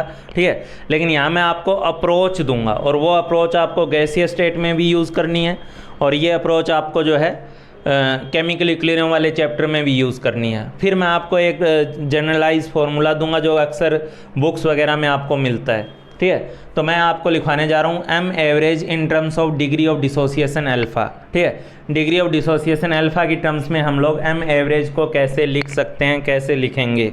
ठीक है, तो M average in terms of degree of dissociation alpha. ठीक है, ये एक बहुत इंपॉर्टेंट कंसेप्ट है, पॉइंट है, जिसकी ज़रूरत आपको दोनों चैप्टर में बहुत पड़ेगी। ठीक है, तो M average in terms of degree of dissociation alpha, इसमें मैं आपको एक अप्रोच दूंगा, और अप्रोच को आपको ध्यान रखना है कि इस अप्रोच से हम क्वेश्चन कर सकते थे। ठीक है, तो क्वेश्चन को एक क्वेश्चन दे रहा हूँ, उसकी अप्रोच मैं उसी क्वेश्चन के साथ डिस्कस कर दूंगा। ठीक है, तो एक क्वेश्चन दे रहा हूँ मैं आप लोगों को, इन ए वेसल। ठीक है, in a vessel N2O4 is taken, in a vessel N2O4 is taken which dissociates, which क्या है dissociates, which 20% dissociates, ऐसे लिख लेना, 20% dissociates into NO2। ठीक है, in a vessel N2O4 gas is taken which 20% dissociates into NO2। ठीक है, find M average of equilibrium mixture. इसीलिए तो ये इक्विलिब्रियम पे भी, इक्विलिब्रियम वाले चैप्टर में भी इसकी ज़रूरत पड़ेगी। Find M average of equilibrium mixture. ठीक है, तो आपको जो है इक्विलिब्रियम मिक्सचर की एम एवरेज फाइंड आउट करनी है। क्वेश्चन वीडियो पॉज करके आप इस क्वेश्चन को जल्दी से अटैम्प्ट करेंगे। एक वेसल है जिसमें N2O4 को लिया गया है, जो कि 20% फिर NO2 में टूट जा रहा है, और आपको बताना है कि उस मिक्सचर का एम एवरेज कितना होगा। अब तो मिक्सचर हो गया ना, N2O4 जो था वो टूट के NO2 में गया, तो N2O4 भी बचेगा, कुछ 80% तो बच ही रहा है वो डायरेक्टली, और NO2 भी नया बन गया, तो मिक्सचर हो गया। तो इस मिक्सचर का एम एवरेज क्या होगा ये आप निकालो। तो देखो यार, मेरी अप्रोच क्या है। अप्रोच डिग्री ऑफ डिसोसिएशन जो होता है, मैं आपको कल की क्लास में या परसों की क्लास में या जब भी ऑलरेडी बता चुका हूँ कि डिग्री ऑफ डिसोसिएशन का मतलब होता है कि अगर हम लोग किसी रिएक्टेंट का, किसी स्पीसीज़ का 1 मोल लेंगे तो उसका अल्फा मोल रिएक्ट कर जाएगा, डिसोसिएट कर जाएगा, और 1 - अल्फा मोल उसका बच जाएगा 1 मोल के रिलेटिवली। 1 मोल के रिलेटिवली उसका अल्फा मोल रिएक्ट कर डिसोसिएट करेगा और 1 - अल्फा मोल बच जाएगा। ठीक है, तो इसको अभी यहाँ पे डिग्री ऑफ डिसोसिएशन कितना दिया हुआ है, परसेंटेज में 20% बोला है, 20% टूट गया, तो इसका मतलब डिग्री ऑफ डिसोसिएशन कितना हो गया 0.2। तो डिग्री ऑफ डिसोसिएशन इस क्वेश्चन में जो दिया हुआ है वो 0.2 दिया हुआ है। चलो इस 0.2 को एक बार छोड़ो, हम इसको जनरलाइज करते हैं। मान लो मेरे पास 1 मोल मिक्सचर है इसमें N2O4 का। ठीक है, N2O4 का मेरे पास इस वेसल में 1 मोल है। ठीक है, 1 मोल क्यों मान रहा हूँ, क्योंकि मुझे डिग्री ऑफ डिसोसिएशन की टर्म्स में चीज़ों को लेके जाना है। वो भी 1 मोल के रिलेटिवली होती है, एवरेज मोलर मास भी 1 मोल के रिलेटिवली होता है। मैं यहाँ पे 1 मोल N2O4 ले रहा हूँ अपनी तरफ से। ठीक है, एक बात बताओ, इस 1 मोल N2O4 का मास कितना होगा। ठीक है, मैं जो भी गैस लूँगा, बोलूँगा या क्वेश्चन में दिया रहेगा, मैं उसका अपनी तरफ से हमेशा 1 मोल मान लेता हूँ। उस 1 मोल का मास उसका मोलर मास हो जाता है। ठीक है, तो जैसे इसका जो मास होगा वो तो हो जाएगा 92। ये कोई और गैस भी हो सकती थी, तो उसके अकॉर्डिंग उसका 1 मोल का मास। तो इस वेसल का मास अभी फ़िलहाल कितना है, वेसल का मतलब वेसल में प्रेजेंट गैस का मास फिलहाल कितना है, 92 ग्राम है। ठीक है, अब बात क्या है कि इसका मास 1 मोल के चलते इसका मास 92 ग्राम है, अच्छी बात है।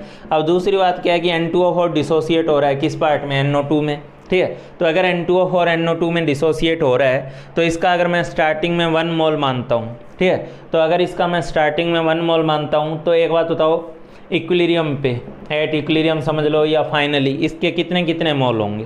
ठीक है, इसका 1 में से मान लो अल्फा चला गया, डिग्री ऑफ डिसोसिएशन अल्फा जो कि क्वेश्चन में दी हुई है, लेकिन मैं उसको जनरलाइज अल्फ़ा ही लिख रहा हूँ, ठीक है। तो इसके एक में से अल्फ़ा गया तो इसलिए 1 माइनस अल्फ़ा ये बचेगा। अब वही बात है, एक के चलते ये 2 बन रहा है तो अल्फ़ा के चलते ये कितना बनेगा, 2 अल्फ़ा बनेगा, ठीक है। तो ये एक के चलते 2 बन रहा है तो अल्फ़ा के चलते 2 अल्फ़ा बनेगा। ये मैं स्टाइकियोमेट्री के दम पे बता रहा हूँ, ठीक है। तो 1 माइनस अल्फ़ा ये बच गया, लेकिन 2 अल्फ़ा नया बन गया। जितना N2O4 टूटा उसका दुगना NO2 उस मिक्सचर में बन गया, ठीक है। तो 1 माइनस अल्फ़ा मोल N2O4 का और 2 अल्फ़ा मोल जो है वो NO2 का हो गया। अब मैं आपसे पूछूं कि टोटल मोल कितने हो गए इस मिक्सचर के। जो पहले 1 मोल थे टूटने से पहले, अब टूटने के बाद वो कितने मोल हो गए, तो आपका जवाब होना चाहिए 1 माइनस अल्फ़ा प्लस 2 अल्फ़ा यानी 1 प्लस अल्फ़ा मोल हो गए, ठीक है। आफ्टर डिसोसिएशन जो टोटल मोल हैं वो 1 प्लस अल्फ़ा हैं। अच्छा ये बताओ, N2O4 के टूटने से इस वेसल में प्रेजेंट गैसेस का मास घटेगा, बढ़ेगा या सेम रहेगा, ठीक है। N2O4 जब टूट रहा है तो उस वेसल में प्रेजेंट गैसेस का मास इंक्रीज होगा, डिक्रीज होगा, सेम रहेगा, ठीक है। तो अगर कोई ये सोच रहा है कि डिक्रीज़ करेगा तो वो भी बेवकूफ़ है, कोई सोच रहा है कि इंक्रीज़ करेगा तो वो भी बेवकूफ़ है, ठीक है। मास चेंज ही नहीं होगा।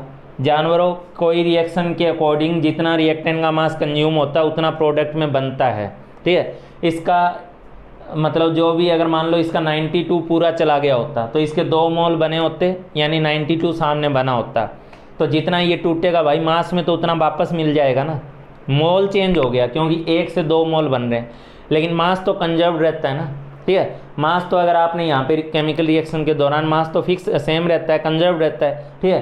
तो रिएक्शन से पहले जो टोटल मास था रिएक्टेंट्स का वही फिर फाइनली प्रोडक्ट साइड में टोटल हो जाएगा अगर वो पूरी तरह कन्वर्ट हुआ है तो, ठीक है। तो मैं ये कहना चाह रहा हूँ कि ये जितना भी टूटेगा उतना मास तो सामने दोबारा बन जाएगा। तो वेसल का जो मास है, वेसल में प्रेजेंट गैस का मास अभी भी 92 ही रहेगा। मोल बदल गए हैं, मोल पहले 1 थे अब 1 प्लस अल्फ़ा हो गए, ठीक है। पहले 1 मोल थे और अब बदल के कितने हो गए, 1 प्लस अल्फ़ा मोल हो गए हैं। तो मोल में ज़रूर बदलाव है लेकिन मास अभी भी 92 है।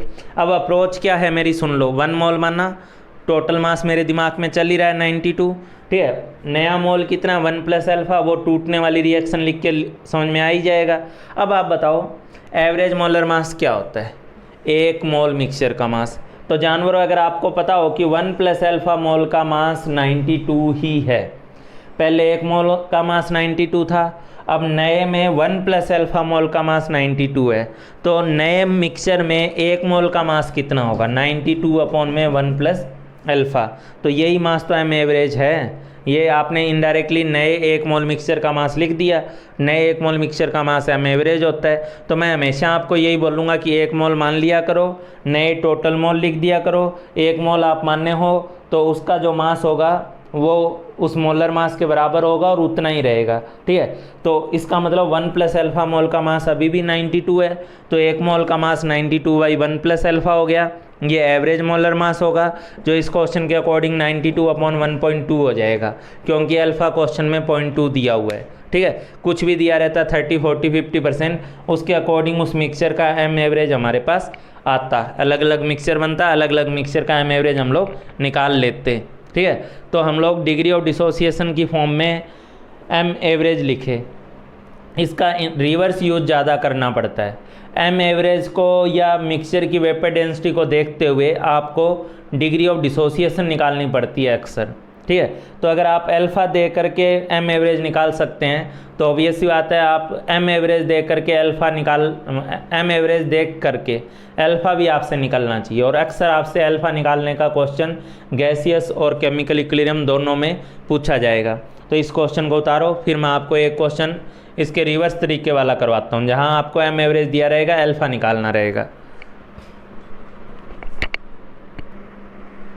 हाँ भाई क्वेश्चन लिखो आप लोग।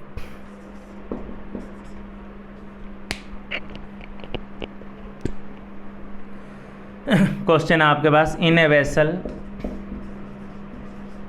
SO3 gas is taken, in a vessel SO3 gas is taken which dissociates to some extent,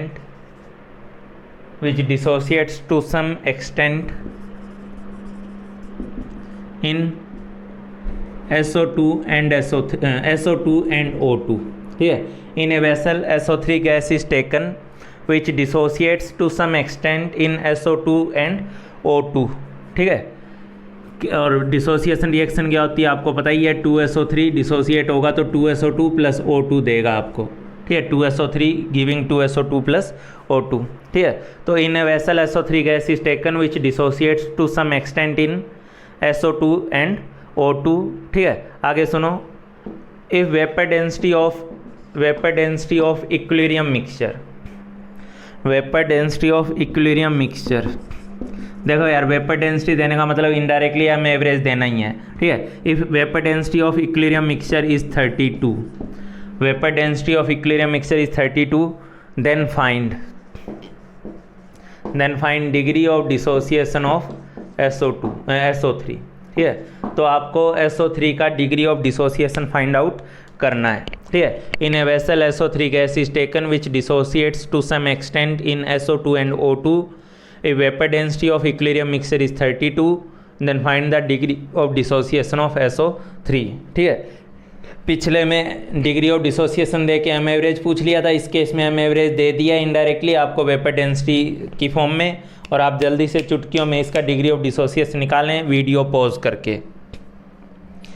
pause करके इस क्वेश्चन को अच्छे से करें।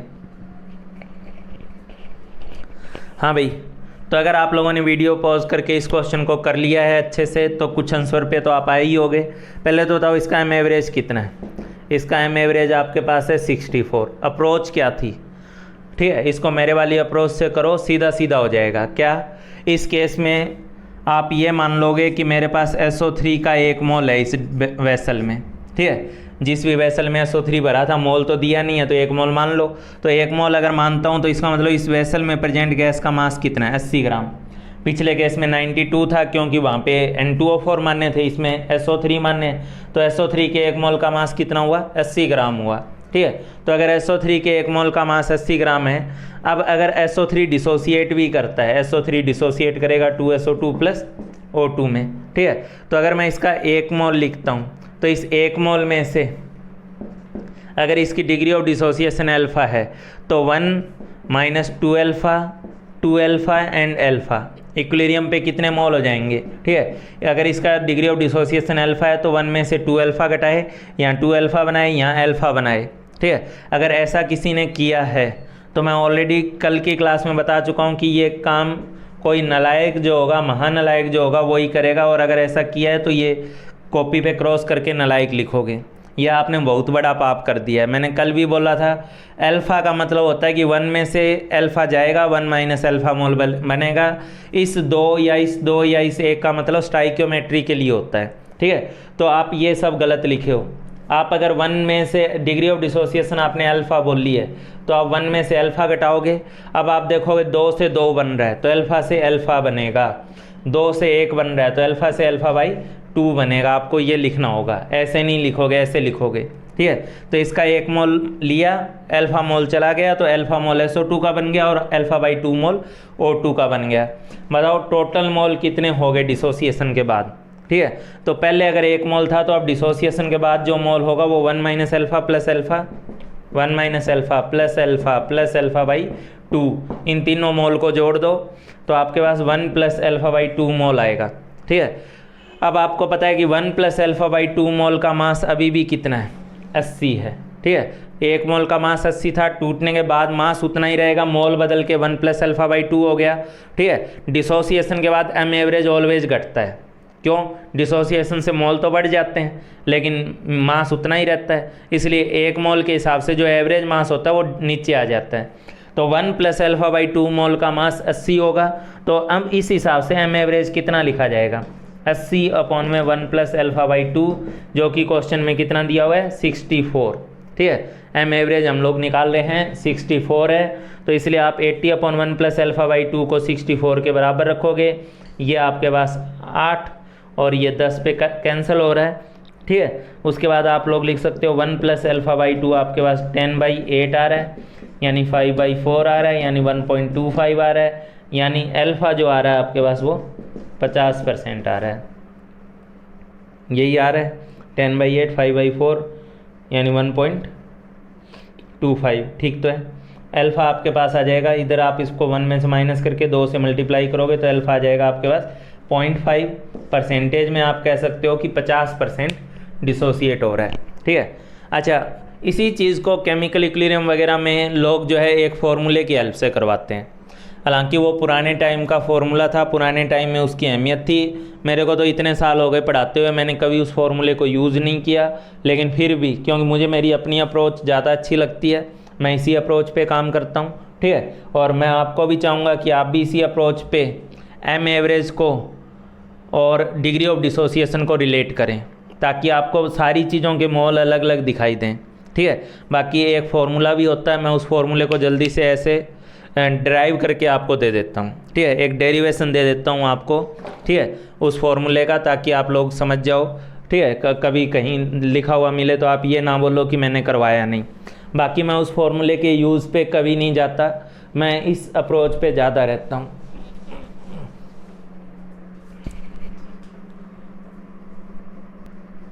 हाँ भाई, क्या फार्मूला है आप जल्दी से देख लो, ठीक है। उस फार्मूले में 2-3 चीज़ें आती है, पहले मैं लिख दे रहा हूँ। अल्फ़ा बराबर, ठीक है, बड़ी मुश्किल से जाके तो मुझे इतने साल पढ़ाने के बाद उसे याद हुआ है, ठीक है। D T minus D naught upon में डी नोट इंटू n-1, ठीक है। D T minus D naught by D naught into n-1। देख के तो लग रहा है यार ये क्या हो गया, पिछले क्वेश्चन में तो ऐसा डी टी डी नोट और ये सब कुछ तो था ही नहीं, ये कहाँ से आ गए, ये क्या क्या टर्म्स आ गई, ठीक है। आप भी हैरान होंगे ही, लेकिन सुनो क्या मतलब है। डी टी का मतलब है theoretical vapour density, theoretical vapour density, theoretical vapour density. D naught का मतलब है observed vapour density, observed vapour density. अब इसको मेरी तरफ से इसका सीधा सीधा मीनिंग समझो। पिछले क्वेश्चन में जैसे हमने SO3 गैस वेसल में ली थी, वो टूट गई वो अलग बात है, डिसोसिएट हो गई, उससे उसका मिक्सचर बन गया वो एक अलग बात है। मेरे अकॉर्डिंग मैंने तो SO3 भरा था उसमें, और अगर मैंने अपनी तरफ से SO3 भरा था तो मेरे अकॉर्डिंग वेपर डेंसिटी कितनी आनी चाहिए थी, 40। क्यों, SO3 का मोलर मास होता है 80, तो उसका हाफ करता तो आता 40, ठीक है। तो इसका मतलब मेरी तरफ से मेरे अकॉर्डिंग थ्योरेटिकली उसकी वेपर डेंसिटी 40 होनी चाहिए थी। अच्छा, क्वेश्चन में कितनी दी हुई थी, 32 दी हुई थी। पिछला क्वेश्चन को ही साथ में रिलेट करके चल रहा हूँ। पिछले क्वेश्चन में वेपर डेंसिटी 32 दी हुई थी, वो एक्चुअली ऑब्जर्व्ड वेपर डेंसिटी थी। वो 32 भी हो सकती थी, 30 भी हो सकती थी, 33 भी हो सकती थी। वो डिपेंड करता कि SO3 कितना टूट रहा है, उसके अकॉर्डिंगली एक्सपेरिमेंटली हम उसकी वेपर डेंसिटी ऑब्जर्व करते। तो एक तो होता है कि मैं सीधे सीधे ये सोच लूँ भाई कि मैंने तो SO3 भरी थी, मैंने तो N2O4 भरा था, ठीक है। तो मेरे अकॉर्डिंग तो वेपर डेंसिटी कितनी होनी चाहिए थी, उनके मोलर मास का हाफ होनी चाहिए थी। SO3 के केस में 80/2, N2O4 के केस में 92/2, ठीक है। तो जो भी गैस मैं भर रहा हूँ उसके मोलर मास का हाफ होना चाहिए था मेरी तरफ से vapour density, theoretical vapour density. तो थ्योरेटिकल वेपर डेंसिटी तो मॉलिक्यूलर वेट बाई 2 होती है। अच्छा, अब इतना समझा दिए गए हैं कि जो ऑब्जर्व्ड वेपर डेंसिटी होती है वो तो मिक्सचर के करस्पॉन्डिंग आती है, एक्सपेरिमेंटली आती है, ऑब्जर्व करना पड़ता है उसे, ठीक है। तो ये बताओ गधो, ये ऑब्जर्व्ड वेपर डेंसिटी एक्चुअली क्या चीज़ है। जब वो मिक्सचर बना, जब वो डिसोसिएट होके मिक्सचर बना, तो वहाँ पे m जो है वो m के बराबर नहीं रह गया। उस केस में उस मिक्सचर का मोलर मास चेंज होके m एवरेज हो गया, ठीक है। तो जो एक्चुअल में आपको जो डेंसिटी मिलती है ऑब्जर्व्ड वेपर डेंसिटी, वो आपके पास m/2 नहीं होती, बल्कि उस मिक्सचर के m एवरेज का हाफ होती है। उस मिक्सचर का जो m एवरेज होगा उसका हाफ होती है।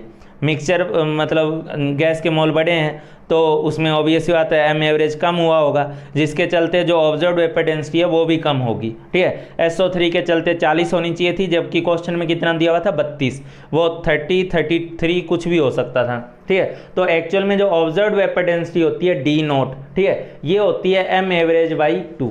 तो थ्योरेटिकल वेपर डेंसिटी होती है m/2 और ऑब्जर्व्ड वेपर डेंसिटी होती है m एवरेज बाई 2, ठीक है। अब इसका डेरिवेशन मैं अपनी वाली अप्रोच से कर रहा हूँ। मान लो किसी कंडीशन में किसी गैस का मोल जो है वो n mole of gas B में कन्वर्ट हो रहा है, ठीक है। 1 मोल गैस का सामने n मोल ऑफ गैस में कन्वर्ट हो रहा है, चाहे वो सेम गैस है चाहे वो अलग गैस है। N2O4 2NO2 में टूट रहा है, सेम गैस है। PCl5 PCl3 और Cl2 में टूट रहा है, अलग अलग गैस है लेकिन 2 मोल में टूट रहा है, ठीक है।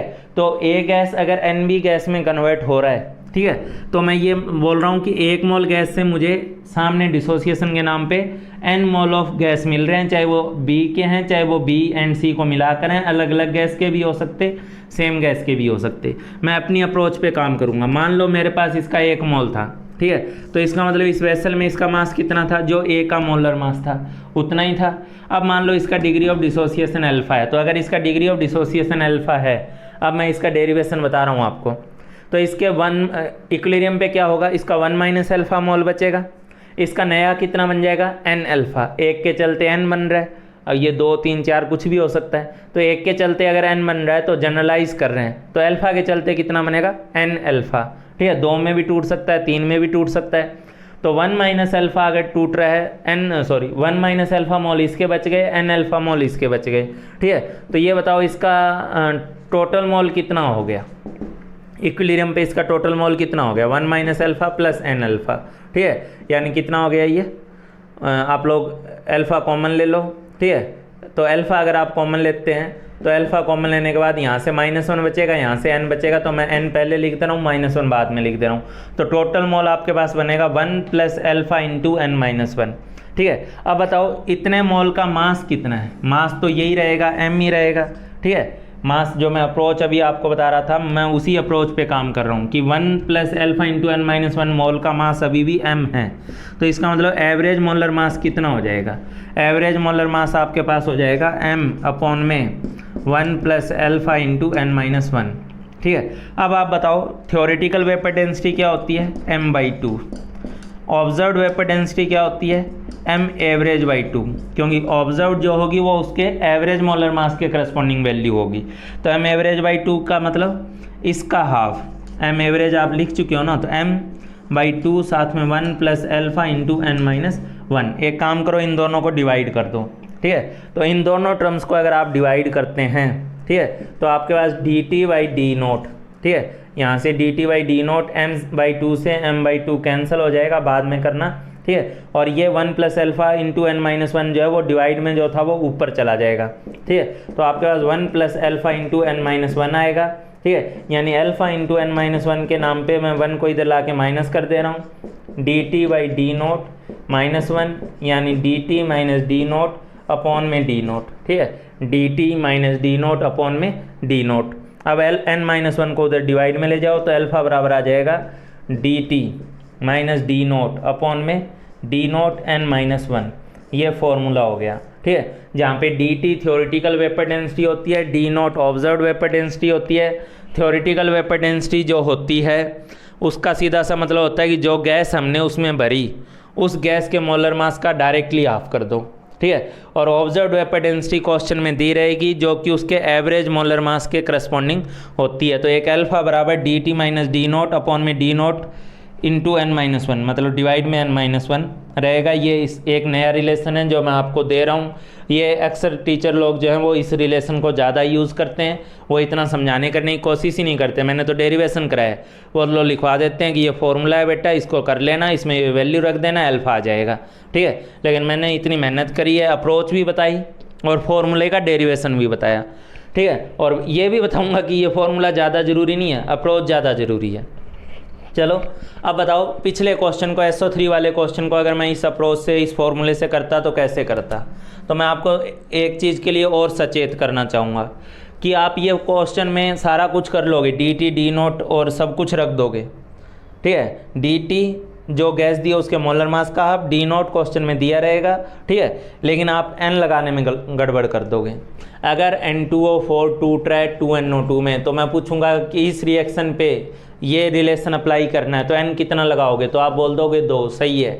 PCl5 टूट रहा है, PCl5 गैस टूट रहा है PCl3 gas plus Cl2 gas में, इस रिएक्शन पे ये रिलेशन अप्लाई करना है, n कितना होगा, तो 2 होगा। क्यों, ये भले ही अलग अलग हैं लेकिन गैस के तो 2 मोल में टूट रहा है ना, तो 1 मोल 2 में जा रहा है, n बराबर 2। अब अगर मैं आपसे पूछूंगा कि 2SO3 टूट रहा है 2SO2 प्लस O2 में, तो इसका n कितना होगा, तो कई गधे लोग इसका n 3 बता देंगे, 2 + 1 3 नहीं होगा। क्यों नहीं होगा, क्योंकि जहाँ मैंने डेरिवेशन स्टार्ट किया वहाँ मैंने इसका 1 मोल और सारा कुछ मैंने n में एडजस्ट कर दिया था। मैं बार बार वहाँ बोला था कि 1 मोल के चलते n मोल बन रहे हैं, 1 मोल के चलते n मोल बन रहे हैं, तो यहाँ पे 2 के चलते 3 बन रहे हैं, तो n जो रखा जाएगा वो 3/2 रखा जाएगा। 2 के चलते 3 बन रहे हैं, तो यहाँ ऐसा थोड़ा ना कि मैं यहाँ कुछ भी लगा दूंगा तो सामने जो भी नंबर रहेगा उसे n बना दिया। ठीक है, इस डेरिवेशन में मैंने एक जगह कोफिशिएंट 1 लिया था। ठीक है, तो यहाँ देखो ना, अगर यहाँ 1 करोगे तो यहाँ 1.5 हो जाएगा, तो इसलिए n की वैल्यू 3/2 रखी जाएगी। ठीक है, 2 मोल NH3 अगर टूट रहा है N2 + 3H2 में, ठीक है, तो इसका n जो है वो 4 नहीं रखा जाएगा कि 1 और 2 जोड़ दिए, 1 और 3 जोड़ दिए 4, इसका n रखा जाएगा 2, क्योंकि 2 से 4 बन रहा है तो 1 से बनेगा 2, तो n रखने में सावधानी बरतोगे। ठीक है, अब पिछले क्वेश्चन को कैसे करोगे उसको सुन लो। पिछले क्वेश्चन को SO3 वाले को, SO3 वाले के अकॉर्डिंग जो थ्योरेटिकल वेपर डेंसिटी होगी वो कितनी होगी, 80/2, वो थ्योरेटिकल वेपर डेंसिटी होगी। एक्चुअल वेपर डेंसिटी कितनी दी हुई थी, ऑब्जर्व्ड वाली 32, तो 80/2 - 32, दोबारा में 32 डिवाइड करना है, D0 से डिवाइड करना है। ठीक है, ये ऑब्जर्व्ड वाली वेपर डेंसिटी। n कितना रखना है इस टाइप के केस के लिए, n रखना है 3/2। ठीक है, तो n 3/2 रखना है और माइनस में 1। ठीक है, तो यहाँ से आप जब इसको सॉल्व करोगे ये 0.5 आएगा, परसेंटेज डिसोसिएशन जो है वो 50% आ जाएगी। तो आप चाहो तो ये वाला फॉर्मूला याद रख सकते हो, रखना तो चाहिए आप लोगों को, क्योंकि आपको अगर डायरेक्ट पूछ लिया 4 ऑप्शन देख के कि फॉर्मूला क्या है, रिलेशन क्या है, तो कल को फॉर्मूला ही डायरेक्ट पूछ सकता है, तो एटलीस्ट आइडिया होना चाहिए। अल्फा बराबर dt - D0 अपॉन में D0 n - 1। ठीक है, तो इस फॉर्मूले को आप अपनी कॉपी पे जल्दी से उतारें, इस पूरे टाइप चीज़ को। चलो, ये वाला फॉर्मूला आप लोग ध्यान रखोगे, अप्रोच ध्यान रखोगे। फॉर्मूला क्या है, अल्फा बराबर dt - D0 अपॉन में D0 n - 1, dt theoretical vapour density, D0 observed vapour density. चलो, ये सब हो गया। इसके बाद मैं आप लोगों से एक छोटा सा क्वेश्चन पूछ रहा हूँ, ठीक है, जो मुझे स्टार्ट में पूछ लेना चाहिए था। ये थ्योरेटिकल कंसेप्ट से रिलेटेड है कि आपको एम एवरेज की कंसेप्ट कितनी अच्छे से क्लियर हुई है, एक ट्रू फॉल्स है बस। ठीक है, ये इस फॉर्मूले पे नहीं है, मैं पहले ही बता दूँ, ये बस नॉर्मल आपकी नॉलेज चेक करने के लिए। ठीक है, क्वेश्चन है मेरा, density of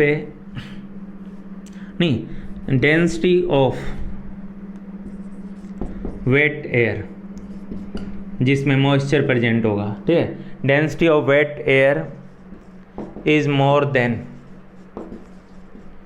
density of dry air, density of dry air. ठीक है, तो क्वेश्चन मैंने आपको स्टेटमेंट दिया, आप ट्रू फॉल्स बताना। वेट एयर जो होता है, जिसमें देखो एयर को आप जनरली क्या मान सकते हो, N2 and O2 का कम्बिनेशन मान सकते हो। ठीक है, तो N2O2 है, N2 उसमें 80% है और O2 जो है वो उसमें 20% है रफली। ठीक है, अच्छा, एक क्वेश्चन आप ये भी कर लेना पैरेलली कि एयर का एवरेज मोलर मास कितना होता है। ठीक है, एयर का एवरेज मोलर मास कितना होता है, कितना लिया जाना चाहिए एयर का, पूछा जा सकता है। ठीक है, चलो, ट्रू फॉल्स है मेरा, density of wet air is more than density of air, dry air. ठीक है, तो ड्राई एयर में N2 and O2 है और वेट एयर में क्या होगा, N2O2 के साथ साथ थोड़ा मॉइस्चर होगा। तो बताओ, थोड़ा मॉइस्चर होने से वेट एयर की डेंसिटी ज़्यादा होगी कम होगी, ये स्टेटमेंट ट्रू है या फॉल्स है? तो ज़्यादातर बच्चे जब इस चीज़ को देखते हैं, ठीक है, वेट एयर देखते हैं, तो उनको लगता है N2 और O2 में जब मॉइस्चर और आएगा तब तो वजन बढ़ेगा, वेट बढ़ेगा, तो उसका मतलब उसका डेंसिटी ज़्यादा होना चाहिए। ठीक है, लेकिन यहाँ वो एक गड़बड़ कर देते हैं, कई लोग इसको ट्रू लिखेंगे, ट्रू गलत है, इसका जवाब होगा फॉल्स है। ठीक है, वेट एयर की डेंसिटी कम होती है। क्यों कम होती है?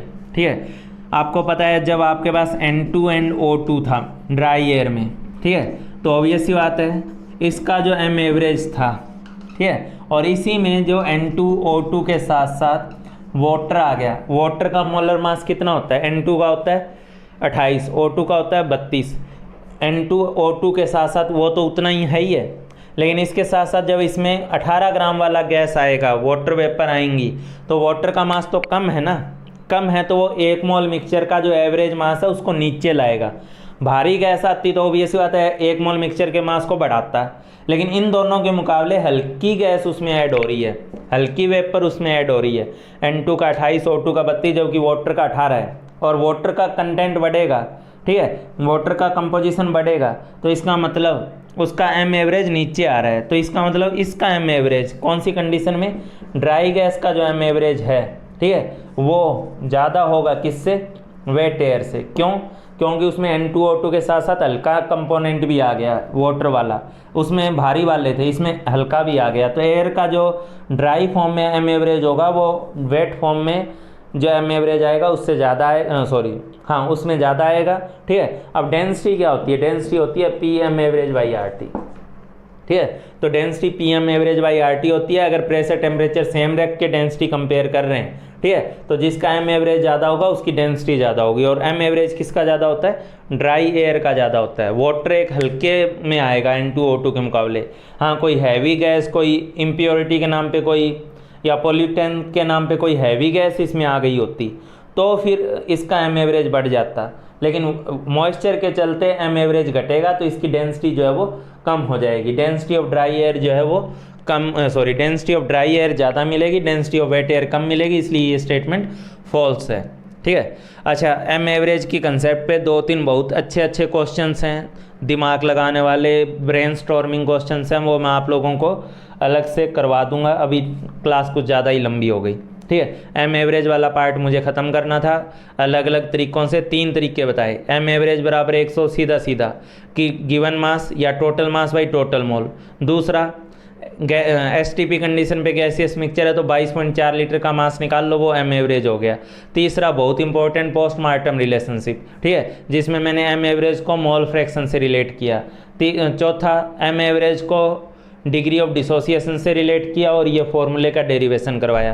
तो इस लेक्चर में हमने बहुत इंपॉर्टेंट बातें करी है, काम की चीज़ें करी है, इसको अच्छे से कवर करोगे। तो आज के लिए टाटा, बाय बाय।